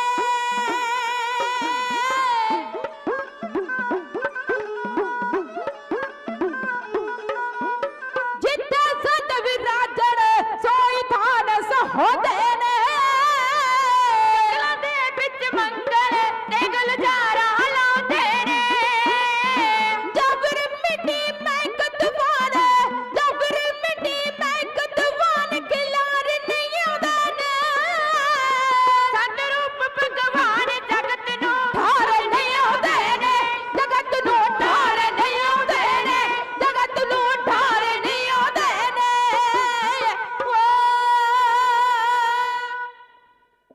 ਸੰਤ ਰੂਪ ਭਗਵਾਨ ਜਗਤ ਨੂੰ ਤਾਰਨ ਆਉਂਦੇ ਨੇ। ਤਾਰਦੇ ਕਿਵੇਂ ਹੈ? ਸੋ ਗੁਰਸਿੱਖ ਪਿਆਰਿਓ, ਸੰਤਾਂ ਦੇ ਜੀਵਨ ਦੇ ਵਿੱਚੋਂ ਧੰਨ ਧੰਨ ਸਤਿਗੁਰੂ ਗੁਰੂ ਗ੍ਰੰਥ ਸਾਹਿਬ ਮਹਾਰਾਜ ਦੇ ਪਾਵਨ ਪਵਿੱਤਰ ਹਾਜ਼ਰੀ ਦੇ ਵਿੱਚੋਂ ਕੁਛ ਨਾ ਕੁਛ ਸਾਨੂੰ ਮਿਲਦਾ। ਪਤਾ ਨਹੀਂ ਕਿਹੜਾ ਅਣਿਆਲਾ ਤੀਰ ਕਿਹੜੇ ਸਮੇਂ ਗੁਰੂ ਪਾਤਸ਼ਾਹ ਦੀ ਨਜ਼ਰ ਹੋ ਜਾਵੇ, ਸਾਡੇ ਹਿਰਦੇ ਵਿੱਚ ਲੱਗ ਜਾਵੇ ਤੇ ਸਾਡੀ ਜ਼ਿੰਦਗੀ ਬਦਲ ਜਾਵੇ। ਸੰਤ ਦਾ ਸੰਗ ਸਾਡੀ ਜ਼ਿੰਦਗੀ ਬਦਲਦਾ। ਸੰਤ ਦਾ ਸੰਗ ਸਾਨੂੰ ਅਸਲ ਮਨੋਰਥ ਨੂੰ ਸਮਝਾਉਂਦਾ ਹੈ। ਆਓ ਇੱਕ ਘਟਨਾ ਦੇ ਨਾਲ ਇਸ ਗੱਲ ਨੂੰ ਆਪਾਂ ਸਾਂਝਾ ਕਰੀਏ ਵੀ ਸੰਤ ਦਾ ਜਿਹੜਾ ਜੀਵਨ ਹੈ ਦੁਨੀਆ ਨੂੰ ਕਿਵੇਂ ਤਾਰਦਾ ਹੈ, ਉਹਨਾਂ ਦਾ ਜਿਹੜਾ ਸੰਗ ਹੈ ਕਿਵੇਂ ਸਾਨੂੰ ਸੱਚ ਦੇ ਮਾਰਗ ਤੇ ਲੈ ਕੇ ਆਉਂਦਾ ਹੈ। ਕਹਿੰਦੇ ਨੇ ਇੱਕ ਨਗਰ ਦੇ ਵਿੱਚ ਇੱਕ ਚੋਰ ਸੀ, ਚੋਰੀਆਂ ਕਰਦਾ ਸੀ। ਸਾਰੀ ਜ਼ਿੰਦਗੀ ਉਹਨੇ ਚੋਰੀਆਂ ਕੀਤੀਆਂ, ਕਦੇ ਵੀ ਉਹਨੇ ਰੱਬ ਦਾ ਨਾਮ ਨਹੀਂ ਲਿਆ, ਕਦੇ ਵੀ ਕੋਈ ਚੰਗਾ ਕੰਮ ਨਹੀਂ ਕੀਤਾ। ਉਹ ਜਦੋਂ ਉਹਦਾ ਅਖੀਰ ਦਾ ਜ਼ਿੰਦਗੀ ਦਾ ਸਮਾਂ ਆਇਆ, ਇੱਕੋ ਇੱਕ ਪੁੱਤਰ ਸੀ ਉਹਦਾ। ਆਪਣੇ ਪੁੱਤ ਨੂੰ ਕੋਲ ਬੁਲਾਇਆ, ਕਹਿਣ ਲੱਗਾ ਬਈ ਦੇਖ ਪੁੱਤਰਾ, ਜੱਟ ਮਰਨ ਲੱਗਿਆ ਆਪਣੇ ਪੁੱਤ ਨੂੰ ਜ਼ਮੀਨ ਦੇ ਕੇ ਜਾਂਦਾ ਹੈ, ਬਾਣੀਆਂ ਮਰਨ ਲੱਗਾ ਆਪਣਾ ਕਾਰੋਬਾਰ ਆਪਣਾ ਵਪਾਰ ਦੇ ਕੇ ਜਾਂਦਾ ਹੈ। ਜੋ ਜੋ ਵੀ ਉਹਨਾਂ ਦਾ ਕਿਸੇ ਦਾ ਕੋਈ ਕਿੱਤਾ ਹੈ ਉਹ ਆਪਣੀ ਔਲਾਦ ਨੂੰ ਅੱਗੇ ਸੰਭਾ ਜਾਂਦਾ ਹੈ। ਮੈਂ ਤੇ ਸਾਰੀ ਜ਼ਿੰਦਗੀ ਚੋਰੀਆਂ ਕੀਤੀਆਂ ਨੇ, ਮੇਰੇ ਕੋਲ ਦੇਣ ਨੂੰ ਤੇਰੇ ਵਾਸਤੇ ਹੋਰ ਕੁਝ ਨਹੀਂ, ਜਿਹੜਾ ਮੇਰਾ ਵਿਰਾਸਤੀ ਕੰਮ ਹੈ ਆ ਸੰਭਾਲ ਲੈ। ਉਹਦਾ ਮੈਂ ਤੈਨੂੰ ਇੱਕ ਗੁਰ ਦੇਣ ਲੱਗਿਆ। ਉਹ ਪੁੱਤਰ ਵੀ ਕੋਲ ਬੈਠ ਗਿਆ ਕਿ ਉਹ ਘਰ ਦਾ ਜਿਹੋ ਜਿਹਾ ਮਾਹੌਲ ਹੈ ਸਾਡੀ ਸੋਚ ਵੀ ਉਹੋ ਜਿਹੀ ਬਣ ਜਾਂਦੀ। ਜਿਹੜੇ ਘਰ ਦੇ ਵਿੱਚ ਗੁਰਬਾਣੀ ਪੜ੍ਹੀ ਜਾਂਦੀ ਹੈ, ਜਿਹੜੇ ਘਰ ਦੇ ਵਿੱਚ ਜਪਜੀ ਪੜ੍ਹੀ ਜਾਂਦੀ ਹੈ, ਜਿਹੜੇ ਘਰ ਦੇ ਵਿੱਚ ਰਹਿ ਰਸ ਕੀਤੀ ਜਾਂਦੀ ਹੈ, ਗੁਰਸਿੱਖ ਪਿਆਰਿਓ, ਉੱਥੇ ਆਪਣੇ ਆਪ ਸਵਰਗ ਬਣ ਜਾਂਦਾ ਹੈ। ਘਰ ਦਾ ਮਾਹੌਲ ਚੇਂਜ ਹੋ ਜਾਂਦਾ ਹੈ। ਜਿਹੜੇ ਘਰ ਵਿੱਚ ਬੋਤਲਾਂ ਦੇ ਡੱਟ ਖੁੱਲਦੇ ਆ, ਓਏ ਭਲਿਆ ਜਿਹੜਾ ਤੂੰ ਅੱਜ ਦਾਰੂਆਂ ਪੀਣਾ, ਸ਼ਰਾਬਾਂ ਪੀਣਾ, ਕੱਲ ਨੂੰ ਆਪਣੀ ਔਲਾਦ ਨੂੰ ਕਿੱਥੋਂ ਰੋਕ ਲਏਗਾ? ਤੇਰੇ ਸਾਹਮਣੇ ਪੀਵੇਗੀ, ਵਿਗੜੇਗੀ, ਬਣ ਗਿਆ ਨਾ ਘਰ ਫਿਰ ਨਰਕ। ਨਰਕ ਕਿਤੇ ਕੋਈ ਹੋਰ ਨਾ ਸਮਝੋ ਵੀ ਇੱਥੋਂ ਜਾ ਕੇ ਪਤਾ ਨਹੀਂ ਕਿਹੜੇ ਪਤਾਲ ਤੇ ਜਾ ਕੇ ਨਰਕ ਹੋਣਾ ਹੈ। ਉਹ ਨਰਕ ਤੇ ਸਵਰਗ ਤੇ ਤੇਰਾ ਇੱਥੇ ਹੀ ਹੈ। ਆ ਜਿਹੜੀ ਜਗ੍ਹਾ ਤੇ ਤੁਸੀਂ ਬੈਠੇ ਹੋ, ਸਵਰਗ ਇਹਦੇ ਨਾਲੋਂ ਜ਼ਿਆਦਾ ਵਧੀਆ ਨਹੀਂ ਹੋਣਾ ਕਿਤੇ। ਗੁਰੂ ਤੁਹਾਡੇ ਕੋਲ ਹੈ। ਜਿਹੜੇ ਤੁਹਾਡੇ ਦੁਸ਼ਮਣ ਨੇ ਉਹਨਾਂ ਨੂੰ ਅੰਦਰ ਆਉਣ ਦੀ ਆਗਿਆ ਨਹੀਂ। ਹੁਣ ਸਿੱਖ ਦਾ ਤਾਂ ਕੋਈ ਦੁਸ਼ਮਣ ਹੁੰਦਾ ਨਹੀਂ, ਪਰ ਹੈਗੇ ਸਾਡੇ। ਉਹ ਕਿਹੜੇ ਨੇ? ਕਾਮ, ਕ੍ਰੋਧ, ਲੋਭ, ਮੋਹ, ਹੰਕਾਰ। ਉਹਨਾਂ ਨੂੰ ਅੰਦਰ ਆਉਣ ਦੀ ਆਗਿਆ ਨਹੀਂ ਤੁਹਾਡੇ ਕੋਲ। ਬਸ ਫਿਰ ਜਿੱਥੇ ਇਹ ਨਹੀਂ ਤੇ ਉੱਥੇ ਸਵਰਗ ਹੈ। ਜਿੱਥੇ ਇਹ ਆ ਗਏ, ਮਨ ਦੇ ਵਿੱਚ ਲਾਲਚ ਆ ਗਿਆ, ਲੋਭ ਆ ਗਿਆ, ਕਾਮ ਆ ਗਿਆ, ਕ੍ਰੋਧ ਆ ਗਿਆ, ਬਸ ਬਣ ਗਿਆ ਨਰਕ। ਫਿਰ ਬਣਿਆ ਬਣਾਈ ਇਹੀ ਪਰਿਭਾਸ਼ਾ ਨਰਕ ਦੀ, ਹੋਰ ਇਦੋਂ ਵੱਡੀ ਨਹੀਂ ਕੋਈ। ਸੋ ਗੁਰਸਿੱਖ ਪਿਆਰਿਓ, ਘਰ ਦਾ ਮਾਹੌਲ ਸਾਡਾ ਜਿਹੋ ਜਿਹਾ ਬਣਾ ਲਾਂਗੇ ਉਹੋ ਜਿਹੀ ਸਾਡੀ ਔਲਾਦ ਆਪਣੇ ਆਪ ਬਣ ਜਾਵੇਗੀ, ਕਹਿਣ ਦੀ ਲੋੜ ਨਹੀਂ ਪਵੇਗੀ। ਛੋਟੇ ਬੱਚੇ ਨੇ ਜੋ ਕੁਝ ਘਰ ਦੇ ਵਿੱਚ ਹੁੰਦਾ ਦੇਖਣਾ ਹੈ, ਉਹਨੇ ਉਹੀ ਕੁਝ ਸਿੱਖਣਾ ਤੇ ਉਹੀ ਕੁਝ ਕਰਨਾ। ਹੁਣ ਇਹ ਚੋਰ ਦਾ ਪੁੱਤਰ ਹੈ ਜਿਹੜਾ, ਇਹਨੂੰ ਵੀ ਪਤਾ ਵੀ ਬਾਪ ਕਿਹੋ ਜਿਹੀ ਕਮਾਈ ਕਰਕੇ ਲਿਆਉਂਦਾ, ਕਿੱਥੋਂ ਕਰਕੇ ਲਿਆਉਂਦਾ। ਕਹਿਣ ਲੱਗਾ ਠੀਕ ਹੈ ਪਿਤਾ ਜੀ, ਤੁਹਾਡਾ ਵੀ ਹੁਣ ਜ਼ਿੰਦਗੀ ਦਾ ਕੋਈ ਭਰੋਸਾ ਨਹੀਂ, ਮੰਜੇ ਤੇ ਪੈ ਗਏ ਹੋ, ਦੱਸੋ ਮੈਨੂੰ ਕੀ ਕਰਨਾ ਚਾਹੀਦਾ। ਉਹ ਕਹਿਣ ਲੱਗਾ ਵੀ ਚੋਰੀਆਂ ਲੱਖ ਕਰੀ ਤੂੰ, ਵੱਡੇ ਤੋਂ ਵੱਡੀ ਚੋਰੀ ਕਰ ਲਈ, ਪਰ ਇੱਕ ਗੱਲ ਪੱਲੇ ਬੰਨ ਲੈ ਜਿਵੇਂ ਤੈਨੂੰ ਕਹਿਣ ਲੱਗਿਆ। ਉਹ ਪੁੱਤਰ ਵੀ ਸਾਵਧਾਨ ਹੋ ਕੇ ਬੈਠ ਗਿਆ, ਬੜੇ ਧਿਆਨ ਦੇ ਨਾਲ ਸੁਣਨ ਲੱਗਾ ਵੀ ਮੇਰਾ ਪਿਤਾ ਜਿਹੜਾ ਮੈਨੂੰ ਕੀ ਜਾਣ ਲੱਗਿਆ, ਦੇਣ ਲੱਗਿਆ। ਹੁਣ ਜਿਹੜੀ ਗੱਲ ਉਹ ਚੋਰ ਆਪਣੇ ਪੁੱਤਰ ਨੂੰ ਸਮਝਾ ਰਿਹਾ, ਉਹ ਕਹਿੰਦਾ ਪੁੱਤਰ ਇੱਕ ਗੱਲ ਪੱਲੇ ਬੰਨ ਲੈ, ਜ਼ਿੰਦਗੀ ਦੇ ਵਿੱਚ ਤੈਂ ਕਿਸੇ ਸਾਧੂ ਸੰਤ ਦੀ ਗੱਲ ਨਹੀਂ ਸੁਣਨੀ, ਬਸ ਇਸ ਗੱਲ ਤੋਂ ਬਚ ਜਾ। ਤੈਂ ਸਤਸੰਗ ਦੇ ਵਿੱਚ ਨਹੀਂ ਜਾਣਾ, ਤੈਂ ਕਿਸੇ ਸਾਧੂ ਦੀ, ਕਿਸੇ ਸੰਤ ਦੀ ਗੱਲ ਨਹੀਂ ਕੋਈ ਸੁਣਨੀ, ਕੋਈ ਬਚਨ ਨਹੀਂ ਉਹਨਾਂ ਦਾ ਸੁਣਨਾ, ਬਸ ਫਿਰ ਤੂੰ ਕਾਮਯਾਬ ਹੈ। ਹੁਣ ਗੁਰਸਿੱਖ ਪਿਆਰਿਓ, ਉਹ ਚੋਰ ਇਸ ਸੰਸਾਰ ਤੋਂ ਚੱਲਦਾ ਬਣਿਆ, ਉਹਦੇ ਪੁੱਤਰ ਨੇ ਉਹੀ ਕੰਮ ਸ਼ੁਰੂ ਕਰ ਲਿਆ। ਇੱਕ ਦਿਨ ਦਾ ਸਮਾਂ, ਇੱਕ ਗਲੀ ਦੇ ਮੋੜ ਦੇ ਉੱਤੇ ਕੋਈ ਸੰਤ ਮਹਾਂਪੁਰਸ਼ ਕਿਸੇ ਆਪਣੇ ਸੇਵਕ ਦੇ ਨਾਲ ਕੁਝ ਗੱਲਾਂ ਬਾਤਾਂ ਕਰ ਰਿਹਾ, ਕੁਝ ਉਹਨੂੰ ਸਮਝਾ ਰਿਹਾ। ਉਹ ਮੁੜਦਿਆਂ ਹੋਇਆਂ ਚੋਰ ਦੇ ਇਸ ਪੁੱਤਰ ਦੇ ਕੰਨ ਵਿੱਚ ਵੀ ਗੱਲ ਪੈ ਗਈ ਹੈ ਜੋ ਸਾਧੂ ਨੇ ਕਹੀ ਹੈ। ਬੜਾ ਕੋਸ਼ਿਸ਼ ਕੀਤੀ ਇਹਨੇ, ਵੀ ਪਿਤਾ ਨੇ ਕਿਹਾ ਸੀ ਵੀ ਸਾਧੂ ਦੀ ਗੱਲ ਨਹੀਂ ਸੁਣਨੀ, ਵੀ ਇਹ ਤੇ ਹੁਣ ਸਾਧੂ ਦੀ ਗੱਲ, ਸਾਧੂ ਦਾ ਬਚਨ ਮੇਰੇ ਕੰਨਾਂ ਵਿੱਚ ਪੈ ਗਿਆ, ਹੁਣ ਕਿਵੇਂ ਭੁਲਾਵਾਂ। ਜਿਹੜੀ ਗੱਲ ਨੂੰ ਤੁਸੀਂ ਭੁਲਾਉਣਾ ਚਾਹੋ ਉਹ ਕਦੇ ਭੁੱਲਦੇ ਨਹੀਂ, ਔਰ ਜਿਹੜੀ ਯਾਦ ਰੱਖਣੀ ਉਹ ਛੇਤੀ ਯਾਦ ਨਹੀਂ ਰਹਿੰਦੀ। ਇਹ ਸਾਡੇ ਮਨ ਦਾ ਸੁਭਾਅ। ਬਾਰ-ਬਾਰ ਉਸ ਗੱਲ ਨੂੰ ਮਿਟਾਉਣ ਦੀ ਕੋਸ਼ਿਸ਼ ਕਰੇ, ਉਹ ਸਾਧੂ ਦਾ ਬਚਨ ਫੇਰ ਅੱਗੇ ਆ ਖੜਿਆ ਕਰੇ ਅੱਖਾਂ ਅੱਗੇ। ਗੁਰਸਿੱਖ ਪਿਆਰਿਓ, ਚੋਰੀਆਂ ਕਰਦਾ ਕਰਦਾ ਕਰਦਾ ਵੱਡਾ ਚੋਰ ਬਣ ਗਿਆ। ਇੱਕ ਦਿਨ ਰਾਜੇ ਦੇ ਮਹਿਲਾਂ ਦੇ ਵਿੱਚ ਜਾ ਕੇ ਇਹਨੇ ਚੋਰੀ ਕਰ ਲਈ, ਖਜ਼ਾਨਾ ਲੁੱਟ ਲਿਆ। ਖਜ਼ਾਨਾ ਲੁੱਟਣ ਤੋਂ ਬਾਅਦ ਜਦੋਂ ਰਾਜੇ ਨੂੰ ਪਤਾ ਲੱਗਾ, ਰਾਜਾ ਕਹਿਣ ਲੱਗਾ ਵੀ ਚੋਰ ਫੜ ਕੇ ਲਿਆਓ। ਹੋ ਗਏ ਹੁਕਮ। ਪੁਲਿਸ ਨੇ ਜੋ ਸ਼ੱਕੀ ਵਿਅਕਤੀ ਸੀ, ਜਿਨ੍ਹਾਂ ਨੇ ਪਹਿਲਾਂ ਚੋਰੀਆਂ ਕੀਤੀਆਂ ਹੋਈਆਂ ਸੀ, ਥਾਣੇ ਦੇ ਰਿਕਾਰਡ ਮੁਤਾਬਕ ਜਿਨ੍ਹਾਂ ਦਾ ਨਾਮ ਬੋਲਦਾ ਸੀ, ਉਹਨਾਂ ਨੂੰ ਫੜ ਫੜ ਕੇ ਕੁੱਟਣਾ ਸ਼ੁਰੂ ਕਰ ਦਿੱਤਾ। ਰਾਜਾ ਕਹਿਣ ਲੱਗਾ ਵੀ ਦੇਖੋ ਗੱਲ ਸੁਣੋ, ਇਸ ਤਰ੍ਹਾਂ ਨਹੀਂ ਮੈਂ ਚਾਹੁੰਦਾ, ਮੈਂ ਚਾਹੁੰਦਾ ਵੀ ਜਿਹੜੇ ਨੇ ਬਿਲਕੁਲ ਇਹ ਚੋਰੀ ਕੀਤੀ ਹੈ, ਮੈਂ ਸਜ਼ਾ ਉਸੇ ਨੂੰ ਦੇਣੀ ਹੈ। ਮੇਰਾ ਇਹ ਧਰਮ ਹੈ, ਮੇਰਾ ਇਹ ਅਸੂਲ ਹੈ, ਬੇਕਸੂਰੇ ਨੂੰ ਸਜ਼ਾ ਨਹੀਂ ਮਿਲਣੀ ਚਾਹੀਦੀ। ਹੁਣ ਚੋਰਾਂ ਦੇ ਨਾਲ ਇਹ ਚੋਰ ਦੇ ਪੁੱਤਰ ਨੂੰ ਵੀ ਫੜ ਲਿਆ, ਫੜ ਕੇ ਜੇਲ੍ਹ ਦੇ ਵਿੱਚ ਡੱਕ ਦਿੱਤਾ। ਤਫਤੀਸ਼ ਸ਼ੁਰੂ ਹੋਈ, ਨਹੀਂ ਮੰਨਦਾ ਕਿਉਂਕਿ ਪੱਕਾ ਚੋਰ ਹੈ। ਫਿਰ ਇਹਨੂੰ ਇੱਕ ਸਿਆਣੇ ਵਜ਼ੀਰ ਨੇ ਰਾਜੇ ਨੂੰ ਸਲਾਹ ਦਿੱਤੀ ਵੀ ਰਾਜਨ, ਜਿੱਥੇ ਦੁਨੀਆ ਦੇ ਉੱਤੇ ਧਾਰਮਿਕ ਲੋਕ ਨੇ ਜਿਹੜੇ ਉਹ ਕਿਸੇ ਨਾ ਕਿਸੇ ਗੁਰੂ ਪੀਰ ਪੈਗੰਬਰ ਦੇਵੀ ਦੇਵਤੇ ਨੂੰ ਮੰਨਦੇ ਆ, ਉੱਥੇ ਹੀ ਇਹ ਚੋਰੀ ਕਰਨ ਵਾਲੇ, ਮਾੜੇ ਕੰਮ ਕਰਨ ਵਾਲੇ, ਇਹਨਾਂ ਦੇ ਦੇਵਤੇ ਵੀ ਇਹੋ ਜਿਹੇ ਨੇ। ਕੋਈ ਕਾਲੀ ਨੂੰ ਮੰਨਦਾ, ਕੋਈ ਭੈਰੋ ਨੂੰ ਮੰਨਦਾ, ਕਿਤੇ ਸ਼ਰਾਬ ਚੜ੍ਹਦੀ ਹੈ, ਕਿਤੇ ਕੁਛ ਕਿਤੇ ਕੁਛ। ਜਿਹੋ ਜਿਹਾ ਬੰਦਾ ਕੰਮ ਕਰਦਾ ਉਹਦੇ ਦੇਵੀ ਦੇਵਤੇ ਵੀ ਉਹਨੇ ਉਹੋ ਜਿਹੇ ਬਣਾਏ ਹੋਏ ਨੇ। ਇਹ ਚੋਰ ਦਾ ਪੁੱਤ ਵੀ ਕਿਸੇ ਨਾ ਕਿਸੇ ਦੇਵੀ ਦੇਵਤੇ ਨੂੰ ਮੰਨਦਾ ਹੋਵੇਗਾ। ਰਾਜੇ ਦੇ ਦਿਮਾਗ ਦੇ ਵਿੱਚ ਗੱਲ ਆਈ, ਉਹ ਕਹਿਣ ਲੱਗਾ ਵੀ ਗੱਲ ਤੇ ਠੀਕ ਹੈ, ਫਿਰ ਇਉਂ ਕਰੋ, ਇੱਕ ਬੀਬੀ ਨੂੰ ਤਿਆਰ ਕੀਤਾ, ਦੇਵੀਆਂ ਵਾਲਾ ਉਹਨੂੰ ਰੂਪ ਦੇ ਦਿੱਤਾ, ਉਹਦੇ ਵਸਤਰ ਇਹੋ ਜਿਹੇ ਪਾ ਦਿੱਤੇ, ਸਿਰ ਤੇ ਤਾਜ ਲਾ ਦਿੱਤਾ, ਚੱਕਰ ਲਾ ਦਿੱਤਾ, ਸਾਰਾ ਰੂਪ ਇਹੋ ਜਿਹਾ ਬਣਾ ਦਿੱਤਾ, ਔਰ ਉਹਨੂੰ ਕਿਹਾ ਵੀ ਤੂੰ ਉਹ ਚੋਰ ਦੇ ਕੋਲ ਜਾਣਾ, ਅੰਦਰ ਜੇਲ੍ਹ ਦੇ ਵਿੱਚ ਬੰਦ ਹੈ, ਰਾਤ ਦੇ ਸਮੇਂ ਜਾਈ ਤੂੰ, ਜਿਹੜਾ ਉਹਨੂੰ ਯਕੀਨ ਵੀ ਹੋ ਜਾਵੇ ਵੀ ਰਾਤ ਦਾ ਸਮਾਂ, ਸਾਰੇ ਪਾਸੇ ਜਿੰਦਰੇ ਲੱਗੇ ਹੋਏ ਐ, ਵੀ ਜੇ ਅੰਦਰ ਕੋਈ ਆ ਸਕਦਾ ਤਾਂ ਕੋਈ ਦੇਵੀ ਦੇਵਤਾ ਹੀ ਆ ਸਕਦਾ। ਗੁਰਸਿੱਖ ਪਿਆਰੋ, ਰਾਤ ਦਾ ਸਮਾਂ, ਚੰਦ ਦੀ ਚਾਨਣੀ ਇਸ ਬੀਬੀ ਨੂੰ ਗੁਪਤ ਤਰੀਕੇ ਦੇ ਨਾਲ ਉਸ ਕਾਲ ਕੋਠੜੀ ਦੇ ਕੋਲ ਪਹੁੰਚਦਾ ਕਰ ਦਿੱਤਾ, ਜਿੱਥੇ 7 ਜਿੰਦਰਿਆਂ ਦੇ ਅੰਦਰ ਇਹ ਚੋਰ ਦੇ ਪੁੱਤਰ ਨੂੰ ਬੰਦ ਕੀਤਾ ਹੋਇਆ। ਇਹ ਦੇਵੀ ਜਦੋਂ ਜਾ ਕੇ ਚੋਰ ਦੇ ਪੁੱਤਰ ਦੇ ਸਾਹਮਣੇ ਗਈ ਹੈ, ਉਸਨੇ ਦੇਖਿਆ ਵੀ ਕੋਈ ਦੇਵੀ ਪ੍ਰਗਟ ਹੋਈ ਹੈ। ਮੈਂ ਜਿਹੜੀ ਦੇਵੀ ਦੀ ਪੂਜਾ ਕਰਦਾ, ਹੋ ਸਕਦਾ ਇਹ ਉਹੀ ਹੋਵੇ, ਇਹਦਾ ਰੂਪ ਦੇਵੀਆਂ ਵਾਲਾ ਹੈ। ਚਰਨਾਂ ਤੇ ਨਮਸਕਾਰ ਕੀਤੀ ਹੈ। ਹੁਣ ਇਸ ਬੀਬੀ ਦੇ ਮਨ ਦੇ ਵਿੱਚ ਵੀ ਖਿਆਲ ਆ ਗਿਆ ਵੀ ਜਾਦੂ ਤੇ ਚੱਲ ਗਿਆ ਹੈ।